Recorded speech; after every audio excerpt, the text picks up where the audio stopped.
can see you. Thank you. Thank you so much.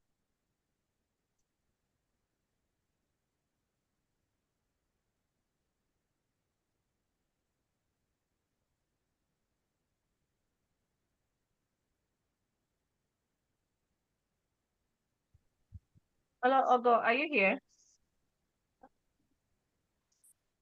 Hello. Yes, I'm here. I'm here. Can you hear me? I can hear you, but I can't see you. Okay, can you hear me? Yes, I can hear you, Ogo. I can hear you. Excellent. Okay, excellent. I just want to join from my other device as well, so I can have my two devices.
Sandra, you give me a Yes, I'm here, cue when Ogo. we can officially start.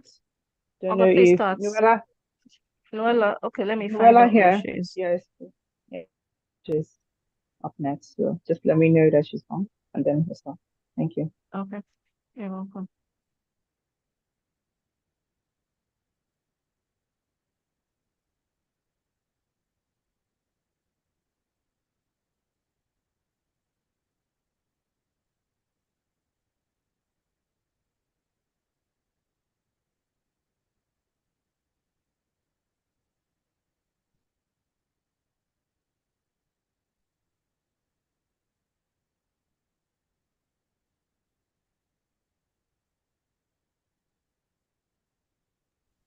Sandra, we can play the montage again as we are waiting for. Yes, yes. Okay, Mhm. thank you. Hello, everyone. Can you see me? Can you hear me? Yes, you can see you. I can hear you. I can hear you, Noella. I can see you too. Oh, okay. Hi. Maryanne, how are you? I'm doing great, thank you. Good morning from California. I know that we're on the different time zones. Absolutely. It's daytime where you are, it's nighttime where we are. Yes, but we're on the same mission. We're on the same mission. I like that.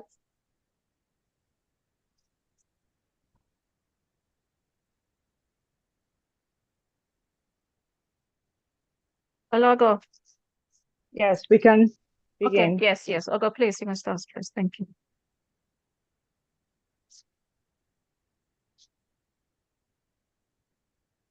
Okay, excellent, excellent. Welcome, everyone. Welcome. This is the Growth Conference 2024, and I can say that we are now officially live. So, welcome, everyone. Sandra actually did a good job on, asking everybody where they were joining in from.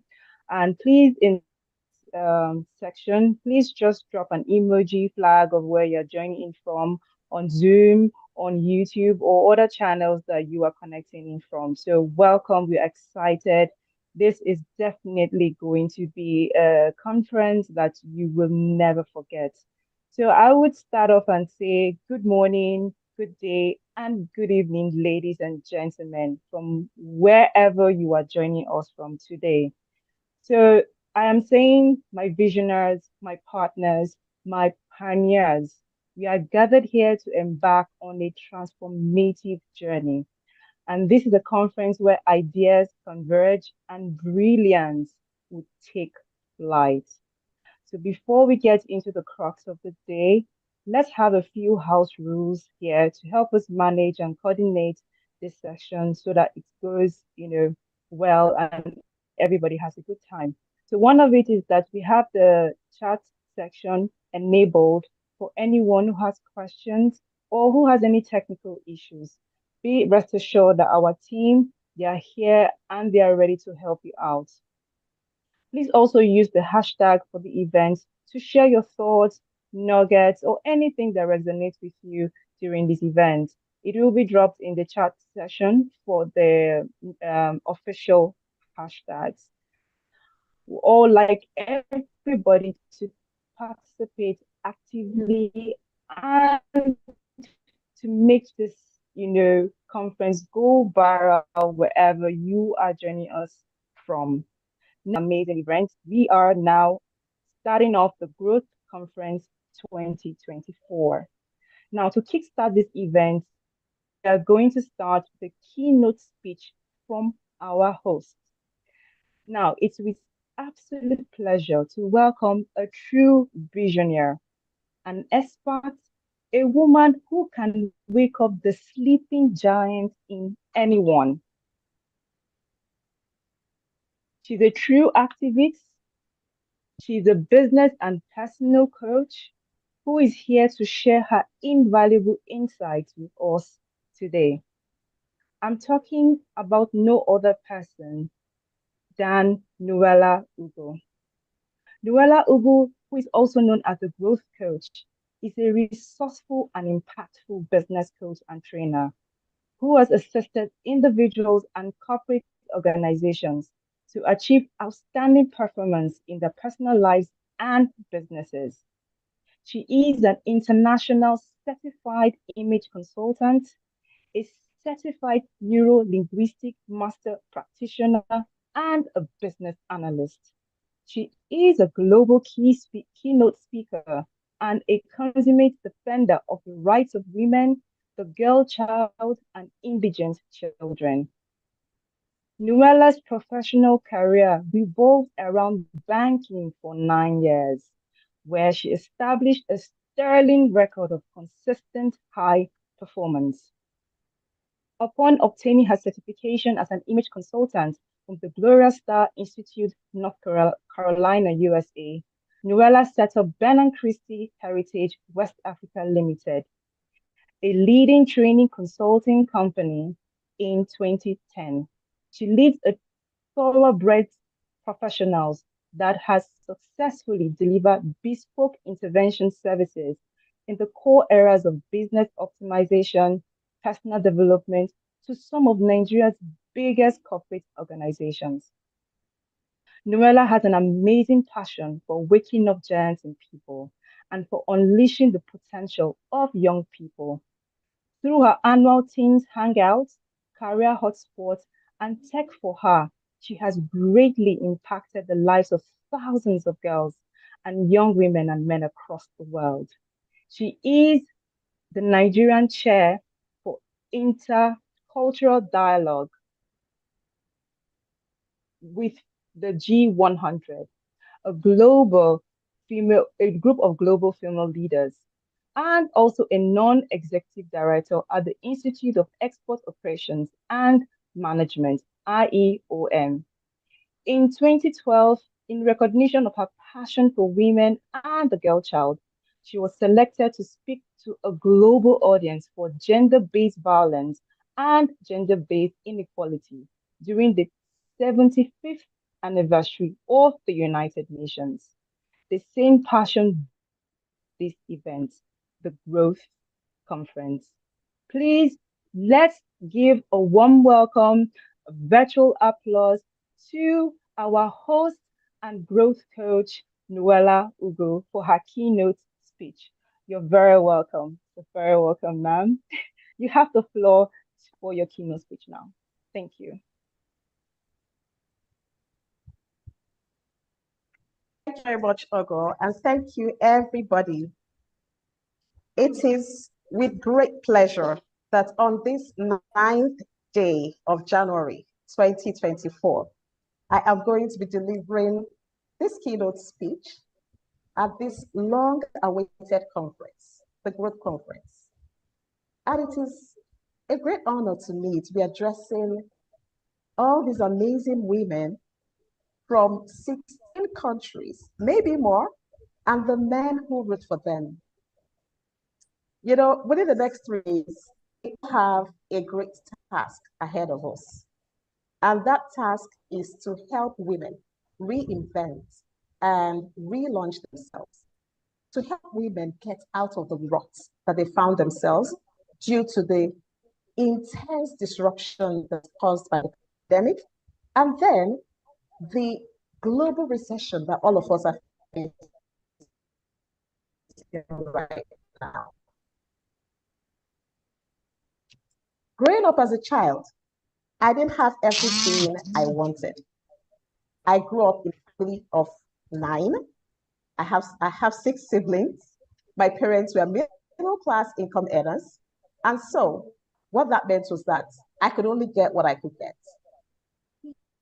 It was such a daunting task seeing all of us through secondary school and through university. And so I could only do what I had. Now, even as a university undergraduate, at a point I had to leave my hostel accommodation to come home, not because I was homesick, but because I didn't have enough money to feed myself in the hostel. And during those periods, I also checked school. As a graduate, I had to sell secondhand clothing just to make ends meet. But you know, it was during all these periods of challenging times that I learned most of the invaluable life skills that have shaped who I have become today. It is my sincere wish that collectively with the men who are here, that we work together on this agenda of helping women reinvent and relaunch themselves. We don't want to build a gender camp because I don't know anywhere in the world where only women exist. We don't also want to draw gender battlefield where we'll be at war with the men.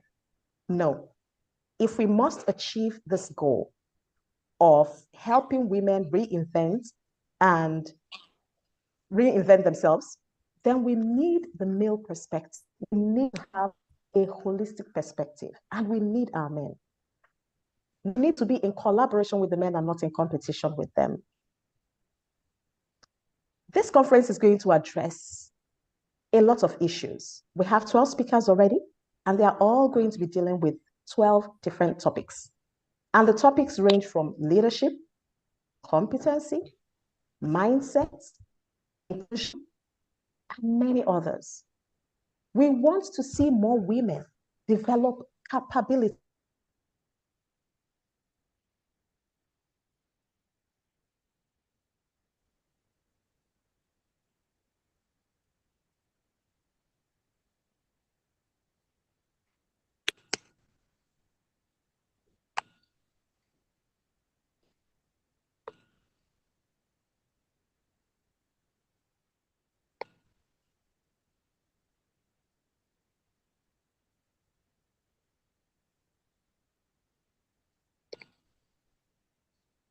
Sandra.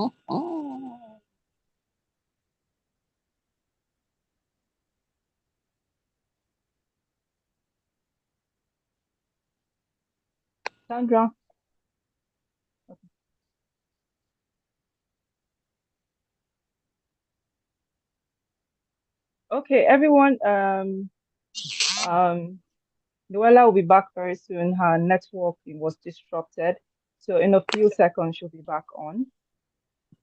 We can, continue to connect via the chat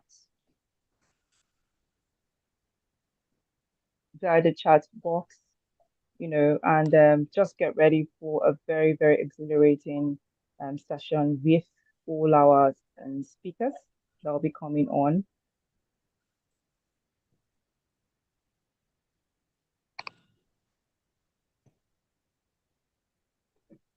Thank you for your patience. Thank you for also joining in on time. It really shows the kind of people we are, and we are ready for, impact and change. Thank you.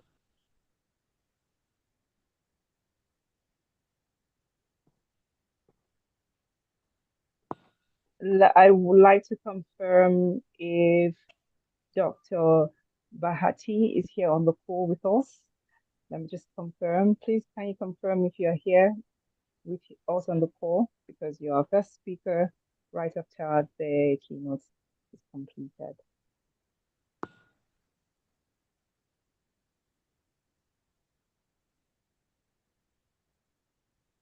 Dr. Bahati, I would like to know if you are here on call.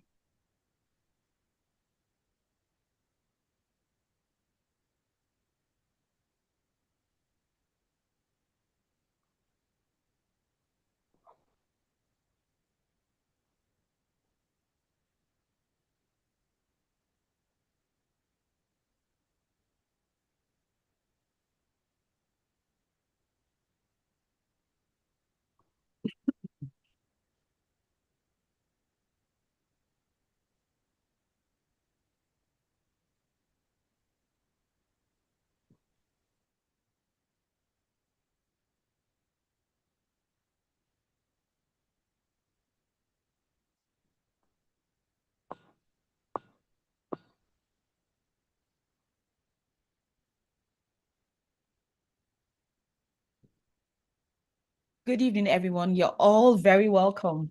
So while we await Noella, our actual growth conference host, I'd like to talk about the lady who will be moderating us today. We have the lady who's been introducing us, an amazing young woman, so much to offer, so much to give. Her name is Ogo Ekwale. Ogo Ekwale is a distinguished creative director and lead consultant, wielding over a decade of expertise in stirring diverse teams and spearheading organizational evolution towards profitability. With a comprehensive portfolio spanning industries like oil and gas, fashion, lifestyle, retail, sports, hospitality, loads, developmental and governmental institutions, and FMCG sectors, she has orchestrated numerous successful training active initiatives. Her forte lies in enhancing critical organizational benchmarks for transformative growth, restructuring operational paradigms, refining brand strategies, nurturing leadership acumen, and optimizing efficiency through operational frameworks. Ogo has been recognized for her contributions to regional development and strategic leadership. Ogo was honored as an Associate Fellow at the Queen Elizabeth Diamond Jubilee Trust, awarded by the Royal Commonwealth Society. As a certified John Maxwell coach, her expertise in leadership development stands unparalleled. Her commitment to fostering leadership excellence aligns with the principles of this esteemed leadership authority, enabling her to empower individuals and teams with profound insights and strategies. At Lena Mejico, where she serves as the lead consultant, Ogo plays a pivotal role in driving organizational transformation.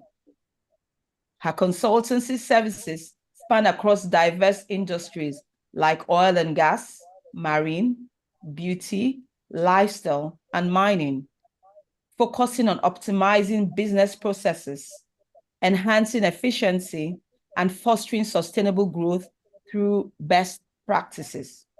Beyond her professional achievements, Ogo is a certified food connoisseur, a passionate dancer, and an enthusiast of fashion, art, and travel.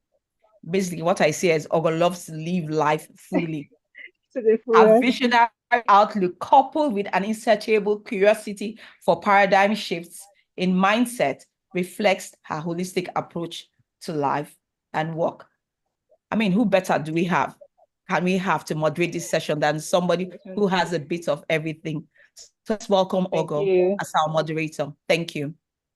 Thank you, thank you, thank you. Thank you so much for that warm welcome. She is also my co-moderator, so when her time is near, you also know what she's really made of. So thank you so much for that introduction. Thank you. So we are moving on next to our the gist of the day, and we are delving in to connect with our speakers. Now we have chosen 12 speakers across industries with years and years of experience. You can say that cumulatively we can be dealing with over 100 years of experience if we want to combine the wealth of experience from our speakers. So we are moving on very quickly to our speaker of the day, and who we have here on the list that we're going to showcase is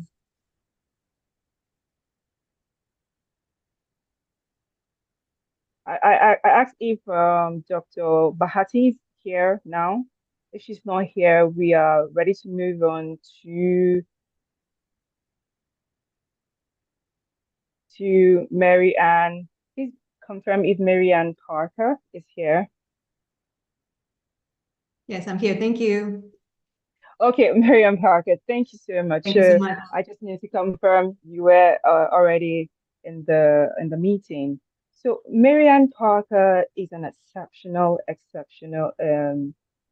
etiquette and personal development coach.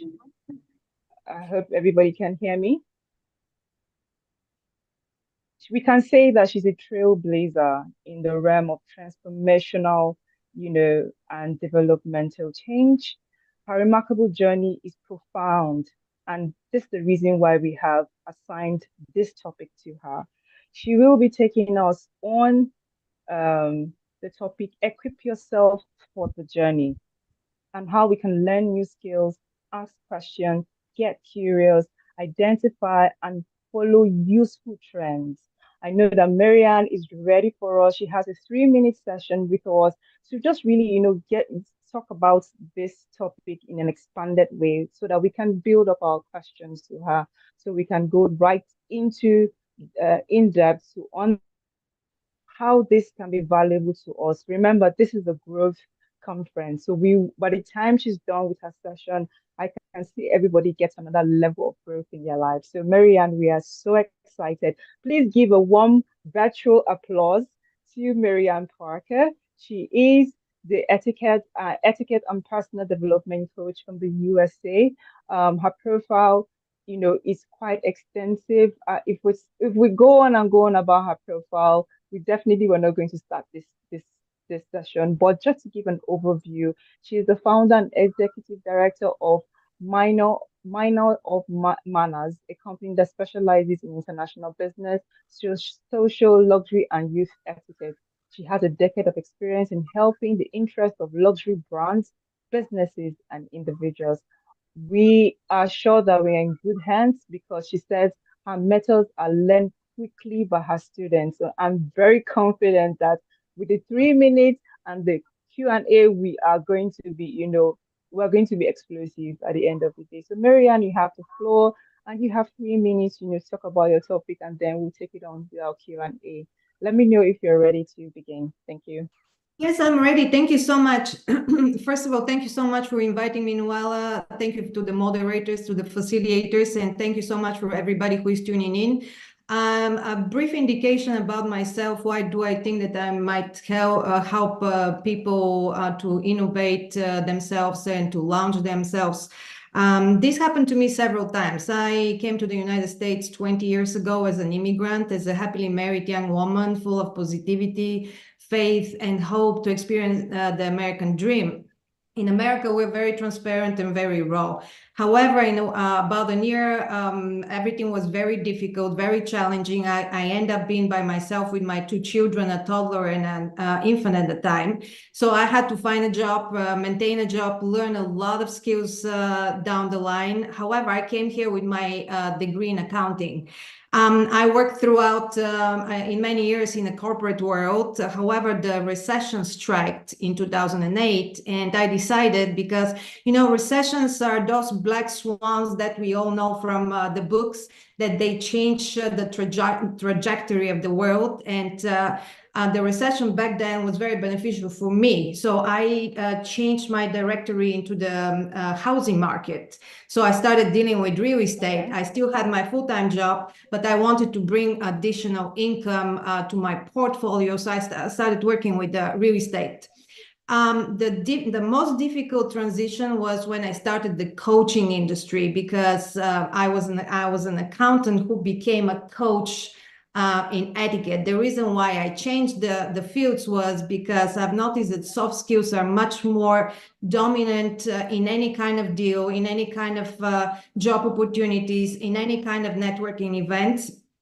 And the most important thing, that they're very simple techniques that always worked for me. So the first one was why we're in a position that we want to reinvent ourselves. Why are we at crossroads? We have to really have this clear vision. We have to have the clarity, because sometimes we want to reinvent ourselves because of peer pressure, because of parents, because of our spouse. The only reason why we're not happy with ourselves and we're at crossroads is because we need the growth. And I've noticed, I worked with Tony Robbins. I've been at many, many events. As a matter of fact, I shared the stage with Martha Stewart, and everybody says the same thing. Even if they're very high in their professional career, if you don't grow, you cannot really retain your happiness. And this can affect you in many, many ways. So the first thing is, start, what is your vision? You need the clarity, why you are there. The second thing that really worked for me was what should we do to move forward? The most important thing, I think, is that we're here to achieve our full potential. So if you don't achieve your full potential, you will never be happy. So you need to gain certain knowledge, certain skills down the line to be able to implement it for your future success. And the third element that is very, very crucial, how to navigate the future. You need to maintain these strategies, and you need to move forward. You need to keep going, because you need to keep the momentum. And when I mentioned about the black swan theory, I don't know how many people are aware of that. Because I want to go back to the old techniques. I want for all of us to start reading books again and to gain knowledge from people that have a proven success, because the internet drowning all of us. This is the book, and I'm not getting any royalties from that. So this is some kind of a suggestion. Those big events affect us in a very profound way. And this happened to us in 2020. Unfortunately, I don't see any silver lining in this, because 2020 was a very dramatic, very brutal, very morbid pandemic. The only good thing probably we can see is that 2020 is going into the history book. We're part of the history, and we just, from here, we can move forward and to do the best possible, not just for us, but for the humanity. And I'm very happy to be here today. I agree with Noelle 100%. Is men, women, we are all in the same direction. And 2024 is going to be a phenomenal year. Thank you.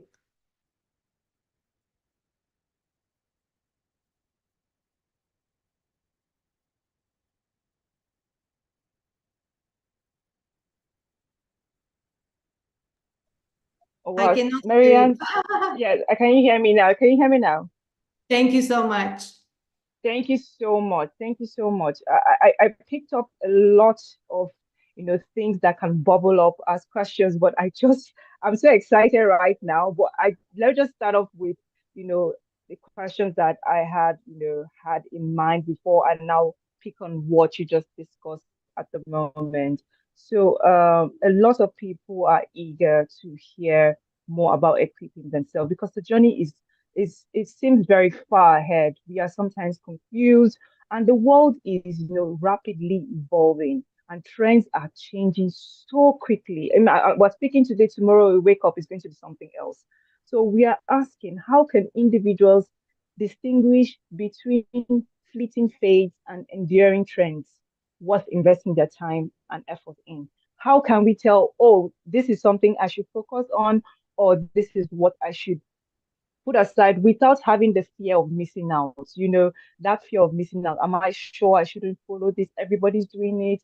How do we distinguish between the two? What is that insight that you can help us, narrow in or zero in, that helps us to differentiate the trends that we should follow and the one we should abandon?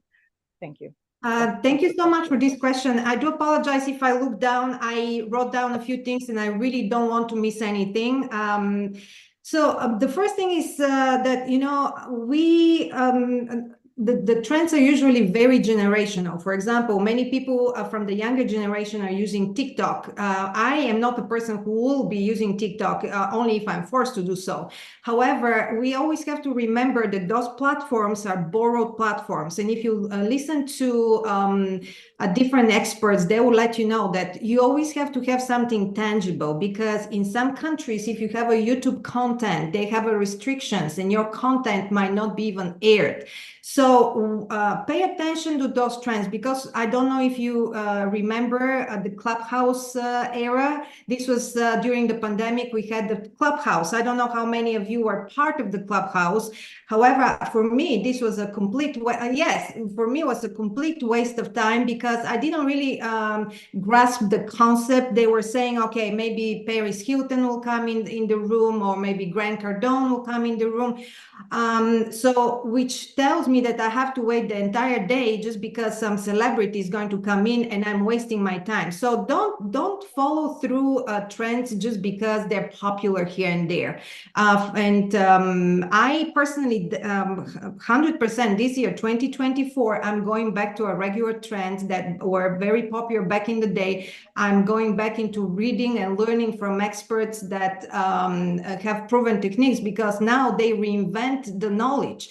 One of the best marketers in the world, in my opinion, and I want to share with the audience because I think that I read all of his books, is Dan Kennedy. This is what he indicates. Sometimes we go into a direction and following certain trends, but there is something that is much more old-fashioned that actually works. And the reason why it works is because this path is empty. No one is going there any longer.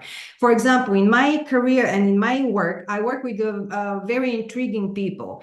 I choose to send a thank you note. Those are very basic, very small, very, just basic knowledge and basic common sense. So, but common sense is not always common, right? So if I send a thank you note, this is the very outdated element. I still use it and I get a very high profile clients because they remember the personal touch. I don't know if this answers your question, but be careful with trends. Don't go blindly, because you might waste a lot of time. Okay, thank you so much, Maryanne, for that. What I picked up from the question is, be mindful of trends, hold on to what has worked in the past, reinvent it, and get personalized. Always stay personalized. No matter the trend, always remember that your personal connections weighs more than any trend out there. So we are saying get personalized. Everyone, make sure that you follow the TikTok, your YouTube, whatever it is. The bottom line is that ensure you engage one-on-one with the people who bring the most value. Great. Exactly. Thank you so much for that insight. We're moving on to the next. And I know when you gave us an insight of your topic, you shared your own personal experience on how you moved from here to here. You had nothing. You came from an accounting background and you had to switch all of a sudden to coaching, which was a bit alien to you. But we are also asking, I like to be very specific because someone can pick up on one thing and like, oh, I want to start doing this thing. Maryanne did it and it worked for her.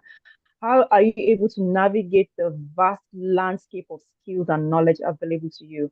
And what strategies did you employ to identify those which skills were the most valuable for your personal and professional development? I know this you have a lot of insight because you literally switched your career from accounting to coaching. So how did you make that decision to say, oh, I'm going to do this? What skill set in accounting helped you in coaching, and how do you marry the two to make for you to become the expert you are today? Because a lot of people are confused, how to switch roles and skills at this point. So help us, give us a little bit of insight. That's also a great question. Thank you. In America, we always talk about work ethic. Your work ethic is your number one friend, because I don't believe in working smart, working hard. You always have to work hard. Everybody who makes it in business, they work smart and hard. For me, the most important element was that I actually included my accounting techniques and accounting skills when I launched my own business, even the career and the business with the real estate, because you always need finance. So I had to I combined both. However, you need to jump. You can be scared to make changes. I am not advocating for people to take a very traumatic risk. However, I don't believe in calculated risk. If the risk is calculated, then there is no risk. You have to jump, and you have to be confident that you are definitely going to achieve something better. Because don't contract about finance. We always need more money and more money and more money, and many people save. That's a very wrong technique in 2024. We're not living back in the day 30 years ago, because the money are eaten by the banks and all those things. So invest in yourself. You need to invest in yourself, take risks, and work very hard. Okay, thank you for that. What I drew from that is work ethics. I know that whatever ethics you have here can help you in another industry. As long as you know what to do, you show up and do it diligently, you're going to excel in any industry. So everyone pick up the word ethics. Work ethics is key here for learning new skills. Once you have the right ethics, you can learn any skill sets. Excellent, great. So the next one, we're moving on. We're asking you, how can individuals foster a mindset that embrace the continuous pursuit of new knowledge and skills, especially their comfort zone? Like, there's a lot and a lot to do. How do you say narrow in, as in just turn off the noise and say, I need to do this more than this other one? And how do I know I'm making the best decision for myself to narrow in on this? Are there any specific habits, or practices that facilitate, this type of approach in long-term learning and to identify trends? So what are those habits? Can you pick up on one or two or three so that we can highlight them and the audience can pick up on it? Thank you. Actually, I even made a list for the audience, and I'm going to share it very quickly in the end, in the next maybe 1 or 2 minutes. For me, the most important thing is don't sleep deprive yourself, because sometimes, and I know that sounds very, very bizarre, probably this is the last thing that you might think about, but worked for me, because before, back in the day, I was working myself almost to death. I was sleeping 4 hours per day for 24 hours, and actually is not beneficial for you. Don't deprive yourself from sleep. Wake up very early, because you need to schedule your day properly. Achieve the small goals, on a daily basis. Don't always look far away what is going to happen 5 years from now. You know what? After the pandemic, we don't even have a 5-year plan any longer, because we don't know what's happening tomorrow. And unfortunately, that's why we're so united this time, because the pandemic was so sudden and so crucial and so scary, because no one knew. Sometimes pandemics can happen here, there, but there is somebody who is not living in a pandemic, so we can help each other. This time was different. We were all affected. So take small steps and execute them properly and move forward. Always, this helped me profoundly, because sometimes you feel intimidated. You have this idea tell what is going to happen in 5 years, and you're going to be this mega billionaire, or you're going to be joining Elon Musk. And this kind of cripples you because the idea is so big that it becomes really heavy. Start with the little goals, and for me, this worked very, very well. Do you mind if I share a few books for the audience? Just something that was really, and they're not my books, guys. I'm not selling. Please share. We're here about growth, so please share, Thank you. Yes, it's 48 Laws of Power by Robert Greene. This is a very old book, 1998, absolute bestseller, mega seller, how to protect yourself from manipulative people in business and anywhere.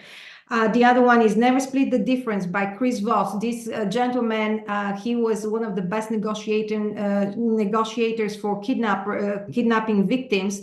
However, you can use his techniques in business, because negotiation is going to be always your best friend.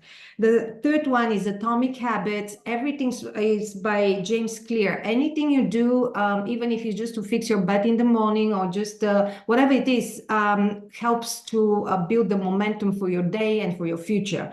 The fourth one, you might be surprised, is Hustle Hardest, Hustle Smarter by 50 Cent, because I know that the rap culture might be, for many people, might be very different. However, in the rap culture teaches us a lot of things in terms of, because some of them became really high-profile business people.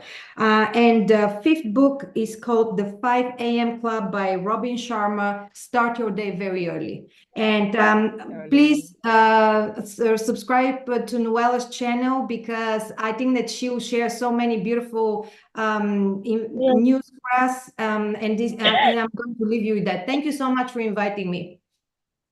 Oh, thank you so much, Maryanne. I don't know where to start. I told everybody at the beginning that we should expect value, but you are taking us through school. These are the things that people will pay millions and millions and thousands of dollars to hear the strategies, the habits that takes you from this level to this level. I like the books you suggested for us. They are just wide, far apart, but they single down to one thing: how to grow yourself in every aspect. Negotiation, remove yourself from manipulation, tell yourself, see how to hustle in this type of way, how to wake up early. I agree with you about sleep. Sleep is essential to us. When we sleep well, we wake up active and ready to make the best decisions when we're not sleep deprived. So you just gave us a lot of nuggets within a short period that can actually change people's lives. I hope by the next 1 year, when we converge again, people say, oh, what Maryanne said changed my life. I bought this book and I can't believe what it did for me. And I'm sure a lot of people who have joined this conference will really appreciate your insight. So Maryanne, thank you so much. You've been, you started off the conference with a blast, with the energy that we need, and we are just going on a roll. So everyone, please, virtual applause for Maryanne Parker, who is etiquette and personal development coach. Thank you so much. We'll meet again and we'll connect again. Thank you, Maryanne, so much. Thank you so much. So we move on very quickly, but before we move on, we'd like to just take a little bit of a break as we bring our next speaker on board. So the technical team, please just put up the montage again, and then we'll kickstart the next session. Remember that put up all your questions in the chat section and we'll pick them up, please. Thank you, everybody.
Thank you. Thank you. Thank you, everyone. Thank you.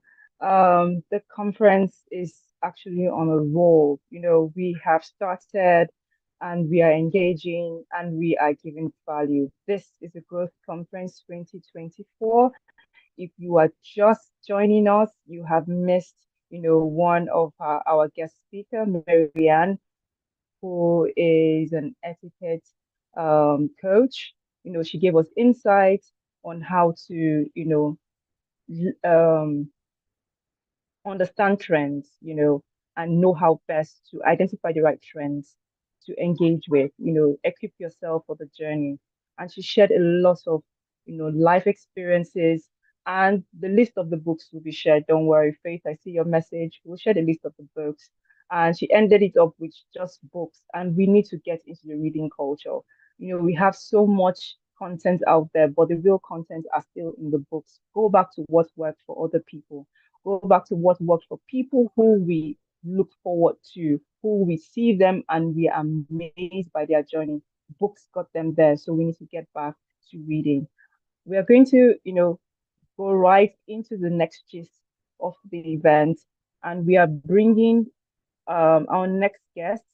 Our next guest is someone who I would say is a trailblazer in the realm of transformational development management. Her remarkable journey and profound understanding of her assigned topic makes her an exceptional voice we are privileged to have here today. She is the MD CEO of Parthian Capital with an impressive background in banking with over 12 years of experience, and she has bagged several degrees and a member of the Association of Chartered and Certified Accountants. And we're just highlighting just a few of her laudable accomplishments because of time. We This is no one else but Ndidi Okwonu, MD CEO of Pathan Capital. You are most welcome, ma'am. She will be taking us on the topic, Be the Exception in Your Workplace. Um, you're welcome, ma'am, to this conference. You are our next speaker. Please let us know when you are ready for us.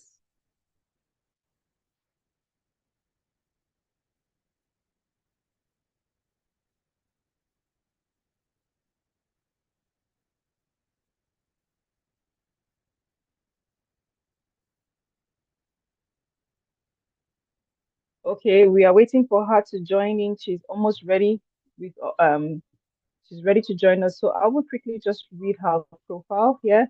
So Ndidi Okwonu has an impressive professional background, currently holding the position of Managing Director and Chief Executive at Parthian Capital Limited, with over 22 years of experience, including more than 12 years in senior management at GT Co. Indeed, has played a crucial role in spearheading various developmental, transformational, and change management initiatives across the bank's different regions, serving as divisional, regional manager, head of retail for Abuja and North Central region, and develop and the divisional head South South region. Indeed, he pursued her, her education in agricultural economics at the University of Nigeria, Nsukka. She furthered her knowledge by obtaining an MBA from Harriet Watts University. She is a member of the Association of Chartered and Certified Accountants, ACCA, and wow, the Chartered Institute of Bankers Nigeria, HCIB. Additionally, Ndidi is an esteemed alumnus of the Advanced Management Program, ANP 32, at the prestigious Lagos Business School. Her commitment to personal growth led her to receive training at renowned institutions such as Wharton, Harvard, and IESE Barcelona. As a natural leader, Ndidi has been invited to speak at various events, including the Platform Nigeria conference, which is, of course, famously organized by Pastor Koju. She's also actively involved in mentoring initiatives, volunteering her time and expertise to young professionals who want to excel in their careers. Indeed, his passion lies in personal development and leadership coaching, using her personal insights to empower individuals to reach their full potential. She's driven, result oriented, and believes that her purpose is to unleash the true potential of people.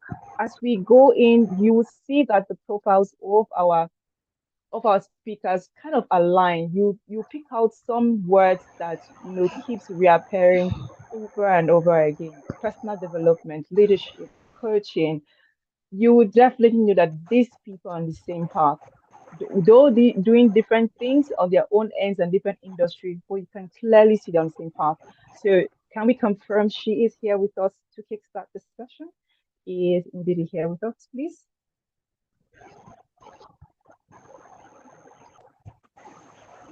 Can we put the spotlight on her, please, technical? She's here. I'm in the room. Okay, welcome. You're very welcome. Thank you very much. We're all excited to have you. We have read your profile, I'm sure, and this is definitely the summarized version of it. So we are excited to have you here. And your topic is to share with us how to be exceptional at the workplace. You have about 3 minutes to, tell us more about what we can do, or just give us more insight on how to be exceptional. You have years and years of experience, so we are definitely in the right classroom with the right individual to carry us through this topic rather. So you have the floor for the next 3 minutes. Thank you. Okay. Good evening, everyone, and let me commend the organizers, because when you talk about right timing, truly, early in the year when people are making resolutions and all of that, when best should you have a growth conference? You help people to position for the objectives that they seek to achieve in the course of the year. So when you talk about people being exceptional, honestly, it comes down to one thing for me. It's about ownership. That's just what it is. It is ownership. And you would recognize that the way an owner commits to their business, as an entrepreneur commits to their business, and the way they make sacrifices for their business really is different from someone who is a staff, right? So how does someone who is a staff start to own the business?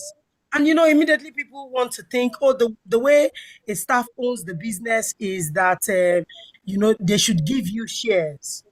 But it's been proven that for some people it's just not the trigger. And I dare say we must accept and recognize that the average human is selfish. Okay? And so you must, as an organization, I think someone needs to mute. You must, as an organization, acknowledge or answer the question that is the big elephant in the room that nobody wants to say, because it's not politically correct to say, but everybody is saying outside of the public. And that question is, what is in it for me? What is in it for me? And typically organizations answer that question by saying, you know what, we're going to give you a very good salary. At the beginning it is, but with status grows expense. And later we say, oh, the money is not enough. Then what next? But even within the money, we're throwing in all sorts of things, local and international training, health cover for your family. We're going to give you a house. But somehow over time, we see that hasn't been satisfying people. And Maslow's hierarchy, one thing that Abraham Maslow has taught us in the hierarchy of needs is that, his previous peak, before his unpublished work, was self-actualization. Till the human being comes to the place where he believes that, look, he's achieving his fullest potential, he's doing what he wants, he's never going to be satisfied. And if we all reflect internally, we will realize that, Abraham Maslow wasn't wrong. So, and I'm coming to my point here. So, what really is it that the work gives us? And what I've been selling is this: work is just a platform. Work sets the basis for everything that you can be in life. You know, when people go into work and they are sloppy and everybody is gossiping with you, you know, that person who gossiped with you, who encouraged you with your bad behavior, when it comes to recommend who should get a certain peck, who should be elevated, you're not in the room, he's never going to mention your name because you're seeing you for who you are. So work is almost like a place where we practice or we rehearse for our own greatness. We build the network that we're going to leverage into the future. We gather knowledge, we get skill. I mean, the immense amount of what work gives us is unbelievable. And so many stories have been told about, sorry, my network, so many lights. So many stories have been told about people who did not who made it really great in life because in the course of work, opportunity found them and they took that opportunity. And I think that that is the biggest sell of, or the biggest answer that you could ever give to what is in it for me. And I will close with a simple example. I mean, I spent 22 years of my career at GTCO. I loved my job absolutely. I did the craziest things, working everywhere in Lagos, overseeing the North Central, and in my final 5 years, overseeing the South South. Okay. I mean, in recent times, I'm now CEO at Parthian Capital. Parthian Capital is an SPV building some really interesting things for the industry. Part of how I got this job is references based on the work that I did at GT Bank. I didn't look for this job. I didn't apply for this job. And while I'm building this thing that I'm building, let me speak about a recent trip that I had to make to Abuja. And I hadn't seen this customer forever and ever, who owns one huge infrastructure in Abuja, and I happened to be interacting with the space. And I just suddenly saw him. He's not originally Nigerian. And I was like, oh, hi. I called his name and I was, you just disappeared, blah, blah, blah, blah, blah, blah, blah. And after pleasantries, I went to the elevator of the venue. And he came to the elevator and he called me back because he wanted to introduce me to some people. Well, I mean, just glowing tribute. But you know what came out of that? You know what came out of that? What? We're listening attentively. To his office and told me about a secret new project. It is at least a year down the line. And he said, you transformed our business when you were at GT Bank. I would never forget, and you are the reason why we still do business there. And what you did, no bank. So many banks have tried to replicate it. Nobody has been able to. And he said, I want to tell you about this project. I want to do it with you. Just start thinking about you. It is you that I want. 2 weeks before then, I was at a birthday party in Abuja. I don't live in Abuja anymore. And then, this customer, I couldn't even recognize him. I said, I'm so person. I said, oh, yes, I'm so sorry. That's so true. And then he said, I hear you've gone to a new place. Please, when you are ready, come and take the account. The thing with work is, especially if you've spent time in a particular place, I will never ever be able to escape in the day of GT Bank, even though I stopped working in GT Bank almost 2 years ago. So work is also the place where you are given the opportunity to develop your brand, to make of it what you want. So to think of work as the place where I get a salary is just really to be cheating yourself, because that foundation that you build is going to mean everything for you into your future. And finally, guess what? It's going to mean a lot more for your children. Wow. How they will, what they will learn, the doors that will be open to them because of the tone that their parents set. So we need to take work more seriously.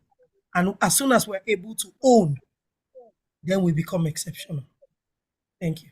Wow, wow, wow. I don't know. Let me just give a round of applause here. I hope you can see it and you can hear it.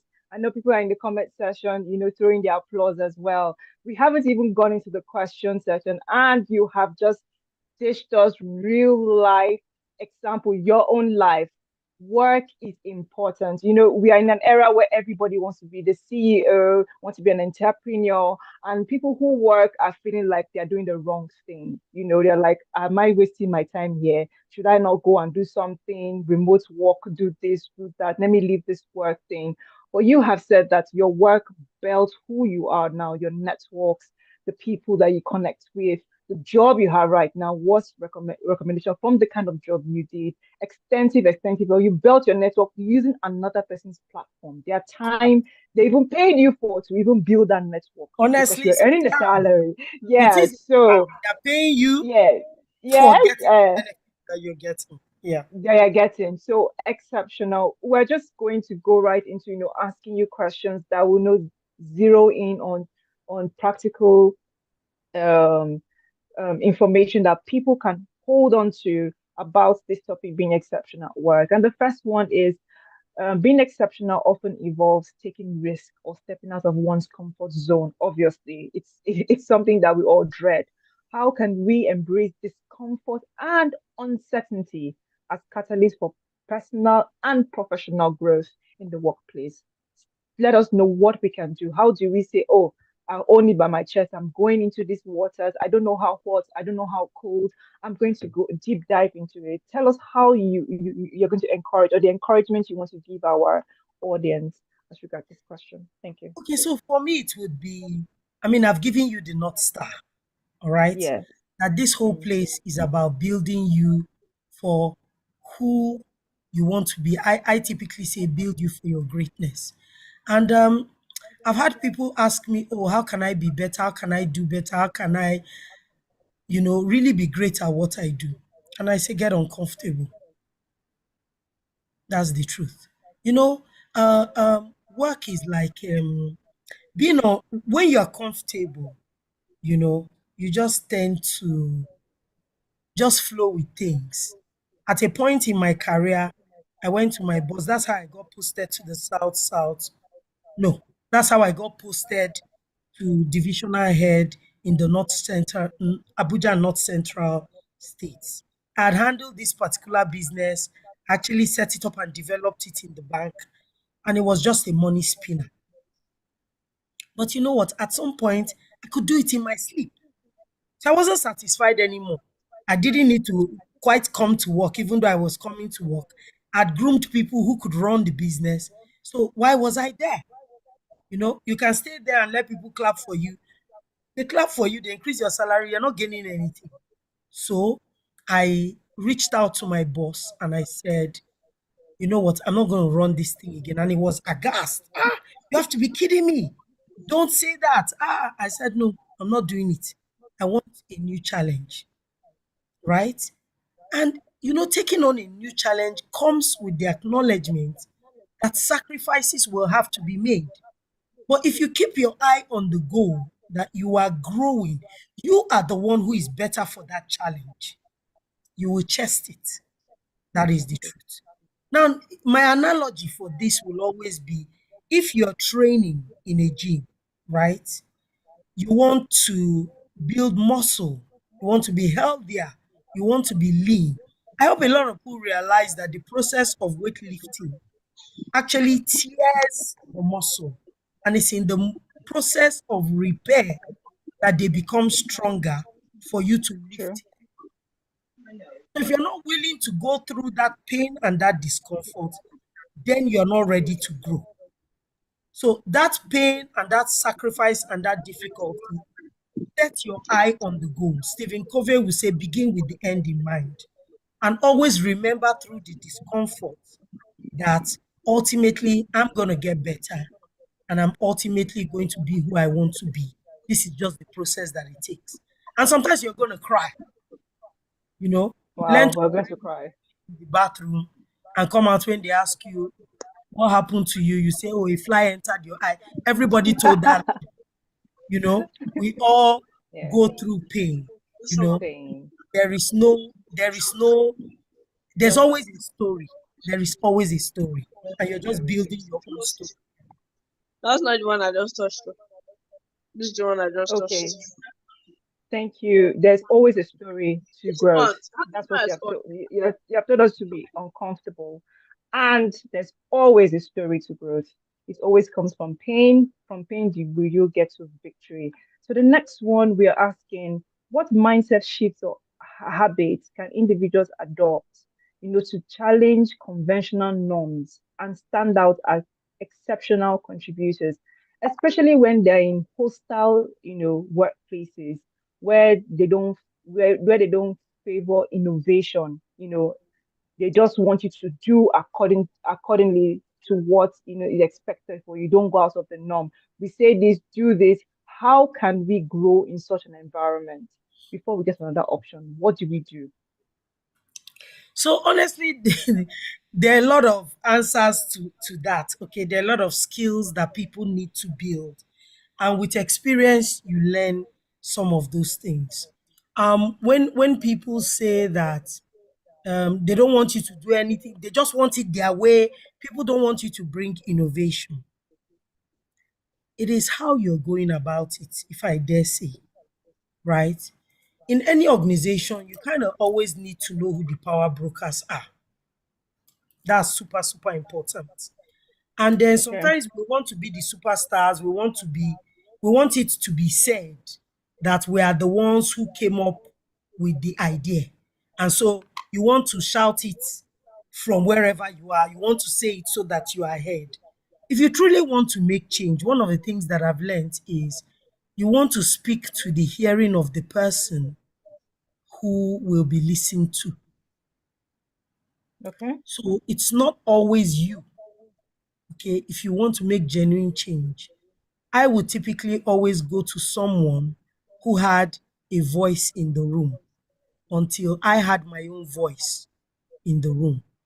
And when you're choosing to go to such people, it means that you have done your homework and you are ready for the questions that you will be asked. Okay, so I just think that that is one super important thing. Now, I already spoke about a mindset shift, the power of your perspective, knowing that work is more about you than it's about anybody else. But habits are a super, super, super, super important point, which I'd like to highlight a bit. I often speak to them around the power of your routine, right? You have to build a routine that supports your aspiration. And part of that routine are your habits. Aristotle said, we are what we continuously do. So, Okay. excellence is a habit, right? So, Yes. what are the things that you need to infuse into your routine that are sure pointers for growth? And let me highlight one. A lot of people tell me that I like to read. And every time they say to me, oh, she Again. likes to read, I'm always like, hmm?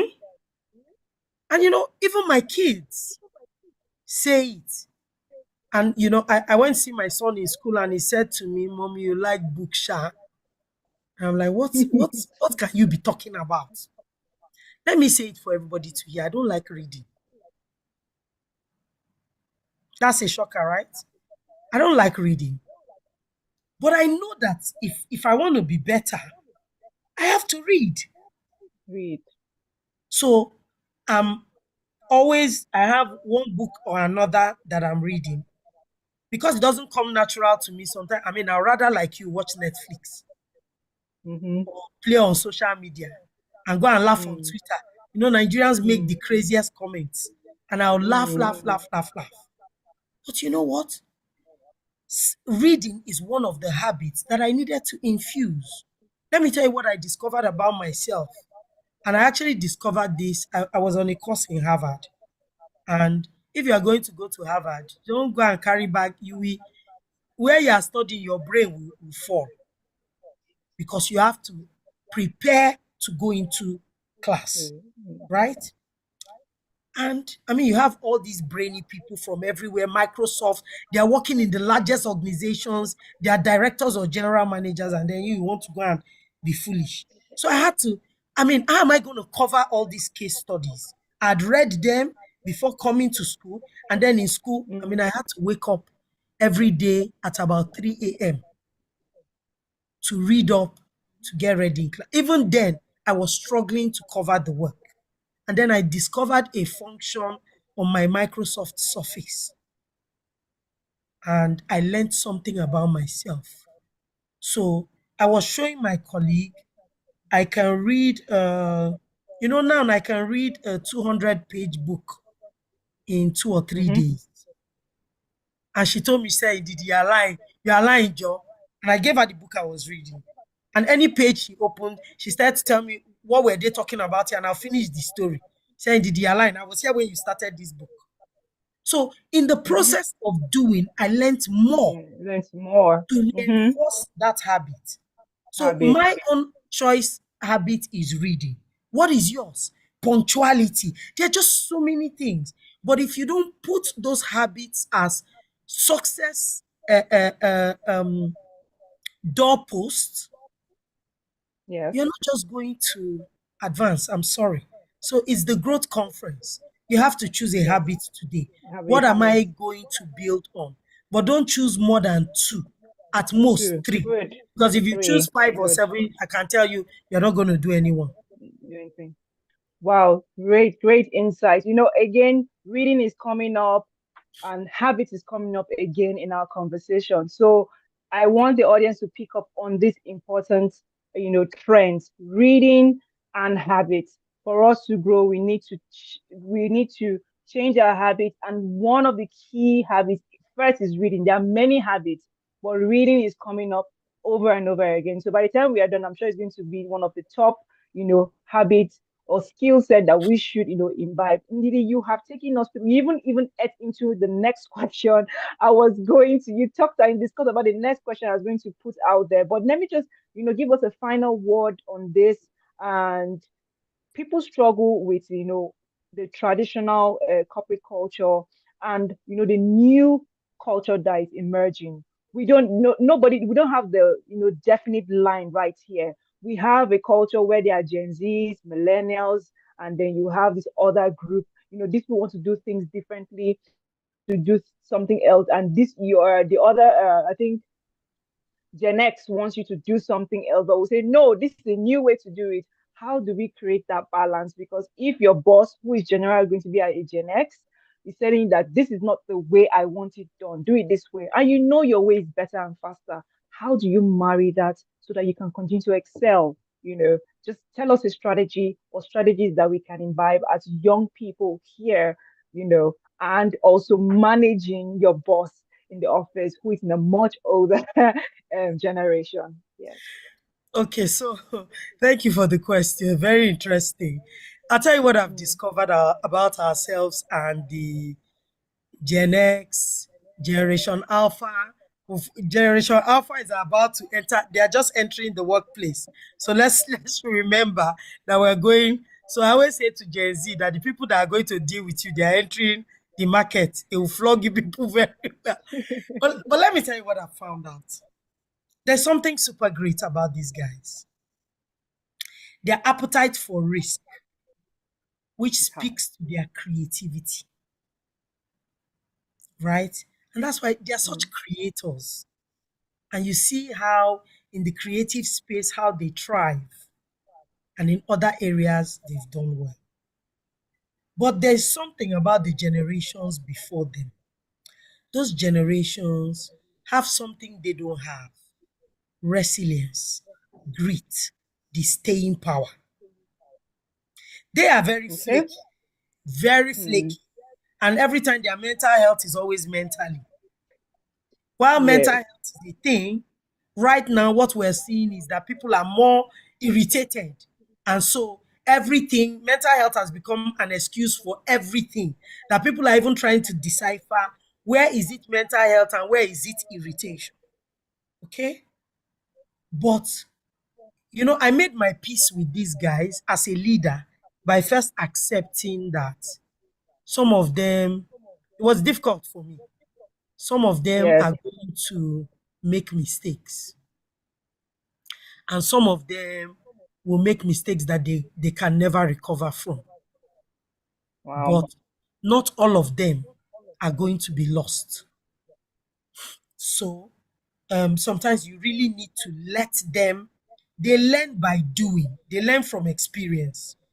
But my message to the Gen Zs and Gen Alphas and part of the millennials is you have to realize that honestly, experience counts for something. Experience, it is something that they don't acknowledge. I always tell them that Mark Zuckerberg, who is the person that really started making them crazy, is we own the world, we rule the world, we're on top of the world, we are the ones turning the world, we are carrying the whole world. Is yes. I said, but a lot of people don't realize that Mark Zuckerberg chased Sheryl Sandberg. Sheryl Sandberg was the immediate past COO of Facebook. The last I checked, she was valued at over $2 billion. Yeah. Right? Sheryl is responsible for the operations. Question. She held the structure that is called Facebook. And Mark True. was able to run with his creativity. If Mark didn't think that Sheryl was necessarily important, he would not go for that experience. And if I'm not wrong, Sheryl was about 15 years older than Mark. Yes. So the Mark Zuckerberg that is telling you that, you know what, and you know what, learn from what is going on with the current technology boost, digital economy. Even in Nigeria, we've started to see a lot of the startups fail. And if you go over time, even the ones who have been, the more popular ones who have been severely troubled, go and check what they've started doing in the last 5 years or so. They started to look for experience to put on their board, look for experience to employ into their company. Employ them. True. And that is saying something about the value of experience. So now, if you're going to work with these people who are older, who you call your bosses, here is the trick. Your boss is human. Like you, he has stuff that irritates him. Like you, he has stuff that makes him happy. You have to discover how he likes to communicate so that you set the atmosphere and set the tone for the things that you want to say to be received properly. Case in point, my boss is a fashionista. And I break the ice the way I would break ice marketing a customer. And I go into her office and I'm like, just after you finish wearing this dress, I'm the owner. Honestly, if you will not kill me in this world, and it's something that she likes. And so she's going to laugh. There's just something wrong. Just stop, leave my clothes alone. No. Say, let me not take your time. I just wanted to quickly run something by you. You have created the atmosphere for the conversation that you want to have. But when you have spent your time quarreling and fighting with your boss, proving you create a hostile environment, you walk into it, it's going to burn you. True. So you cannot fight your boss and win that fight. Right. Your people can hail you, but somebody said this is an experience. Yes. But I like the fact of how you merged everything together. We can clearly see that we have experience in the room, but you have, hinged on something, and you said that the older generation has resilience, staying power, and experience. The future generation, all the present generations have the creativity and risk. So imagine when you merge these 3 or these 4 or these 5 skill sets together, I think you are aimed for greatness.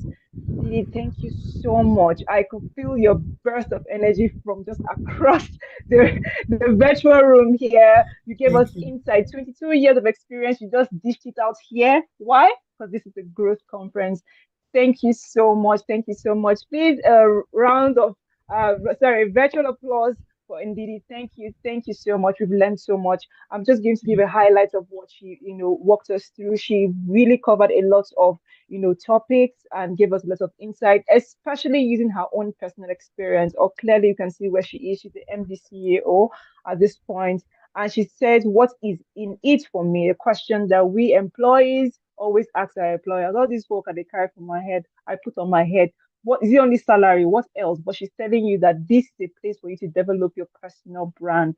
This is a place for you to network. This is a place for you to build yourself for the next level in your life. So take it as a job for yourself, not for the company, and you excel. Be sensitive to know how to present your innovation and ideas to your boss, and you excel. And more importantly, get into a routine to learn a habit, read, and learn new habits that will take you to the next level. So thank you so much. Thank you. We're moving on very quickly. We are good on time. We are really keeping time. I really appreciate the speakers, for keeping to the times that have been allotted to them. So we're just going to have a virtual break. Please drink water, stretch your legs a bit. You don't need to sit down for too long because it's not, we need people to be very active. Please, if you have any nuggets that you got from the speakers for the last speakers, please share on your platform, drop it in the comment sections. We are collecting your questions. We're definitely going to, put it out there for our speakers to address. Remember, if we don't have enough time, we are definitely going to put together a lengthier session with the different speakers because they have so much to give the audience. So a quick virtual break, 1 minute, drink water, come back refreshed, and let's pick it up from now. The next, we're having a very important personality that will just engage us for like 3 minutes and really talk about what they are doing for the Good Conference. They are one of our supporters, and we want them to engage with us. So, technical team, just give us a short interlude, and then we'll be back in a minute's time.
Thank you, technical team. Thank you, everyone. Thank you for the participation, the energy. Thank you so much. This is the Growth Conference 2024, a place where you are definitely going to be transformed. So very quickly, we want one of our supporters for this event to just come and speak to us for a few minutes. These people have made sure that this event, what is a success already. So they have been one of the people behind the scenes making things work. So we have the Institute of Export Operations and Management. We have the CEO who is presently with us and he's ready to engage with us for the next 3 minutes. We have Ofon Udofia. He's a CEO. He's an international trade expert, a certified trainer and innovator. He is a distinguished global export consultant, coach, and mentor. He's a seasoned international trade expert with over 2 decades of professional experience, guiding individuals and organizations to grow the export business. a dynamic leader. He specializes in navigating the intricacies of import and export operations, manufacturing, construction, agri-commodity, trade, and packaging consultancy. He is and has successfully steered the Institute towards global recognition. That's the IEOM.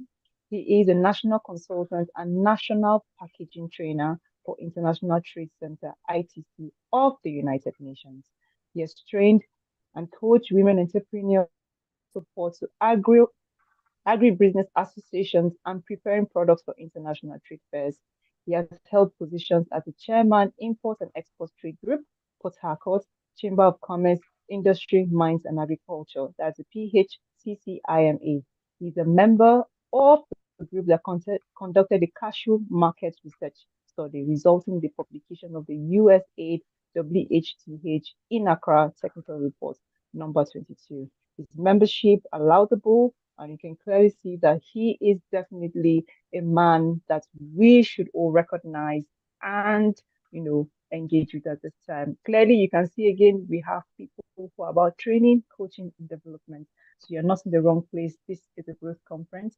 We welcome Mr. Ojofia. Yeah. Please, sir, we now yield the spotlight to you. You're welcome, sir. Thank you so much, Ma. I would say, blessed am I among women. So it's a good to be here. And we are talking about growth.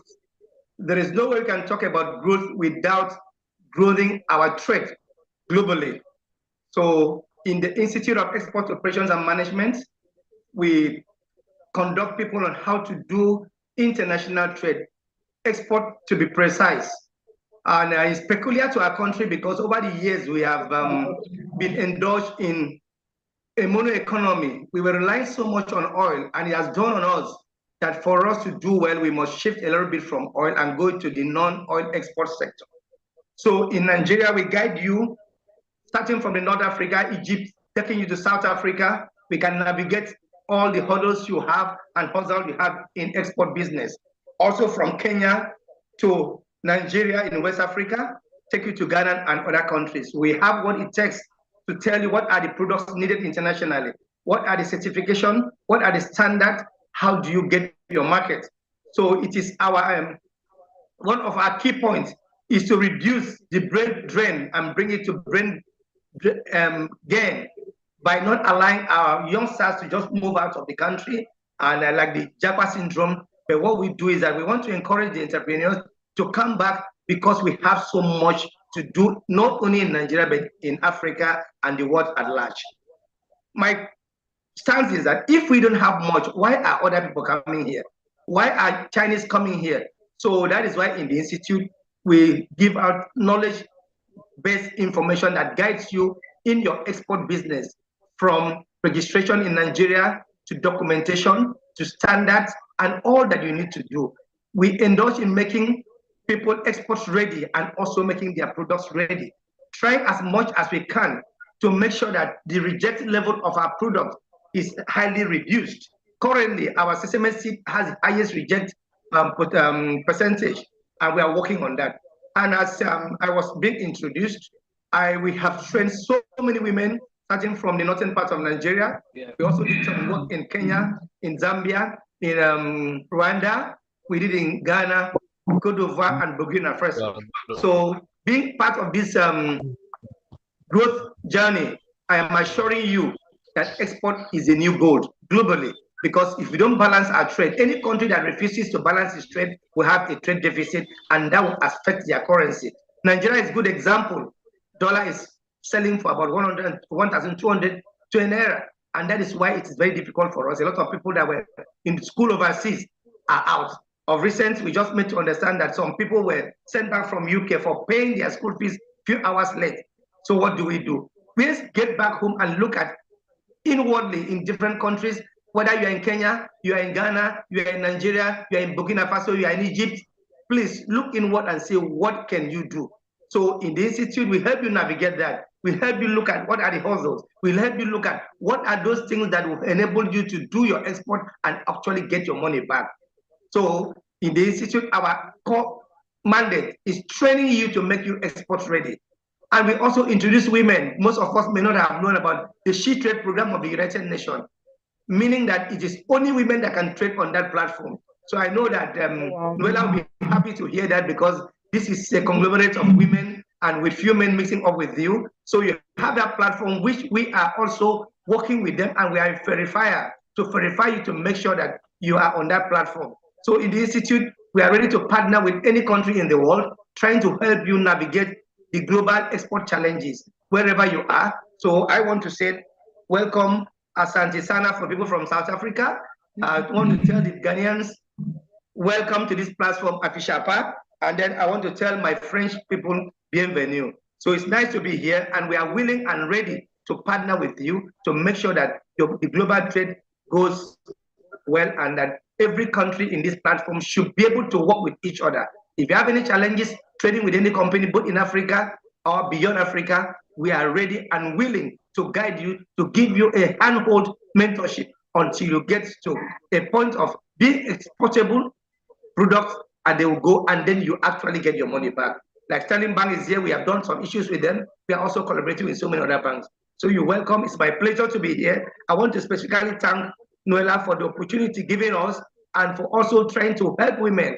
Like Magdalene Albright said, that a special place is prepared in hell for women who don't help their fellow women. So I believe that we will jump that hurdle because we are helping our fellow women. Thank you very much. Thank you, guys. It's my pleasure to be here. Okay, thank you so much, Mr. Adolfia. Thank you so much for what you're doing at the Institute. You know, what piqued my curiosity is you said that there is a platform specifically for women to do export, only women. And I'm sure that the women here are listening, and we are definitely going to need like a more extensive conversation on this, because I'm sure a lot of people are interested in this conversation. People are looking at for more, income, or trying to, remember, we're talking about new skills here. We're talking about people looking at new skills. And if you're interested in this type of opportunity, you definitely can connect with the team. We can link you up with Mr. Odofia, and he can take you on. Like you said, they handhold people through their mentorship program to achieve, much or achieve a lot in the export business. So, Mr. Odofia, thank you for speaking at this event. We'll definitely, ask the audience who wants to participate and who is interested in this. I'm sure they are. Thank you so much for coming on. We appreciate your support for, making the Growth Conference possible. Thank you so much. Thank you, Sheila. Thank you so much. All right, thank you. We're moving very quickly. We are good on time. We are good on time, so we're going to end it in a good time, so we can all have a good night's rest or continue our day wherever we are. There's so many highlights, so many pain points, so many insights that have been given by our speakers. And before we give a highlight of everything that has be reiterated throughout the conference, let us just move on to the next speaker. Right, we're moving on to our next speaker. So this next speaker, she was supposed to be our first speaker of the day, but because of some technical issues, we're not able to get her. But our next speaker, I can say, ladies and gentlemen, please join me in extending a warm welcome to our speaker, Dr. Bahati from Uganda. She has an impressive background in broadcasting and mentoring. Her experience in positive applied psychology spans over 15 years, and she has passionately transformed lives.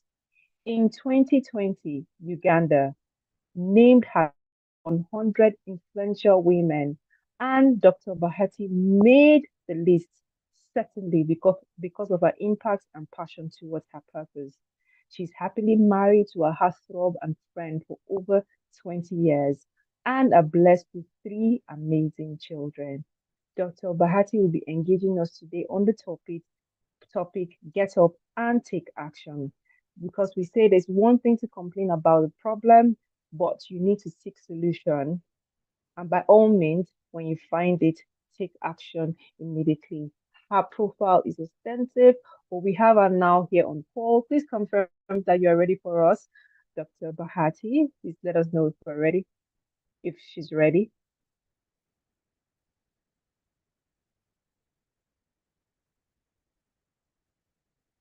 Can we spotlight her? Okay. Welcome. We apologize. We were expecting you at the beginning. Thank you so much for being patient until your time. We appreciate you looking lovely this evening, this afternoon, wherever you're joining us from. You were supposed to carry us on, taking us into the topic. Say get up and take action. So we're ready for you to give us more insight on your topic, and then we pick up with our Q&A from there. So you have the floor. I'm moving to you now. Okay, thank you. It's such an honor to be here. I know that in Uganda, where I speak from right now, it's actually 6 minutes past 11 p.m. But I know there are so many Ugandans here, even when it's going to midnight. There's so many Ugandans on this platform, and then so many people from all ends of the world. I've been following the chat, I've been following the WhatsApp group, and you are doing an amazing job. To the organizing team, this is a commendable job. Thank you so much for putting us together, bringing us together to share and be able to sharpen each other and be able to grow together. My heart goes out to the women. My heart goes out to the women that are ambitious, that are go-getters. They want to grow. They are unstoppable. They're not giving any excuses. And what a better way to actually talk about get up and take action. My profile has been forwarded or gone through, so I'm not going to go through that. But I will start where I needed to actually pivot and get up myself, because it's one thing to just talk about it, and it's another thing to actually experience it. So many times I have come to a crossroad in my life, but the very particular crossroad that really was painful and a very rough spot in my life is when I'd actually slid and fallen into a heartbreak, into brokenness, and into a place of confusion where I didn't know where the next step was taking me and what I was actually going to do. I was already doing business. I did my first bachelor's in IT, that is information technology. I knew that was not my passion. And I knew that was a ladder that was leaning against a very wrong wall. And I knew that I was not passionate about that. I crossed into the world of business. I got so many storms, and I found myself down with nothing to eat, with no work, without anything to actually hold on to. And I felt rejected by the world. I felt like I was the worst thing that has ever happened to the world. But in those moments, I think for me, my greatest comeback and my greatest bounce back comes from those moments. When you say get up is actually an active participation.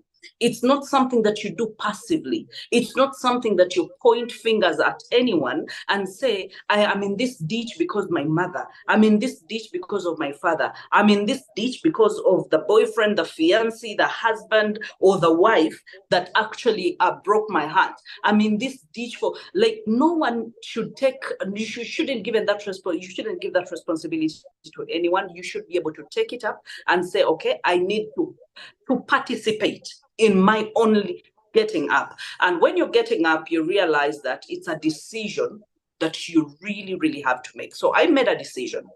I remember one particular night, I even didn't have anything to eat. This should have been more than 17 years ago, 20 years ago. I didn't even have anything to eat.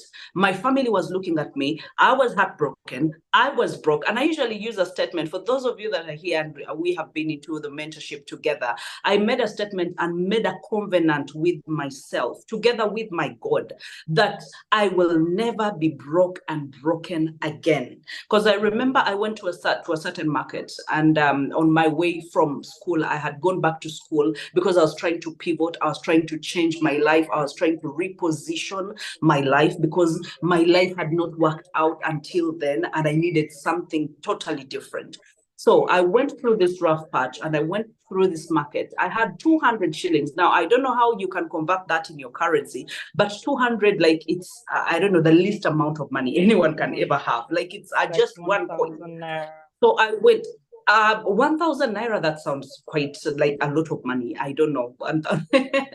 But the 200 shillings that I had I went through a market, and I remember talking to a certain woman, and I told her, you know what, I am really hungry. I don't know what I can get with this coin. And so she looked at me. She must have looked at me and thought about her daughters and said, if any of my daughters were ever in this place, someone should be able to help them. So the lady gave me a bucket of carrots in the market.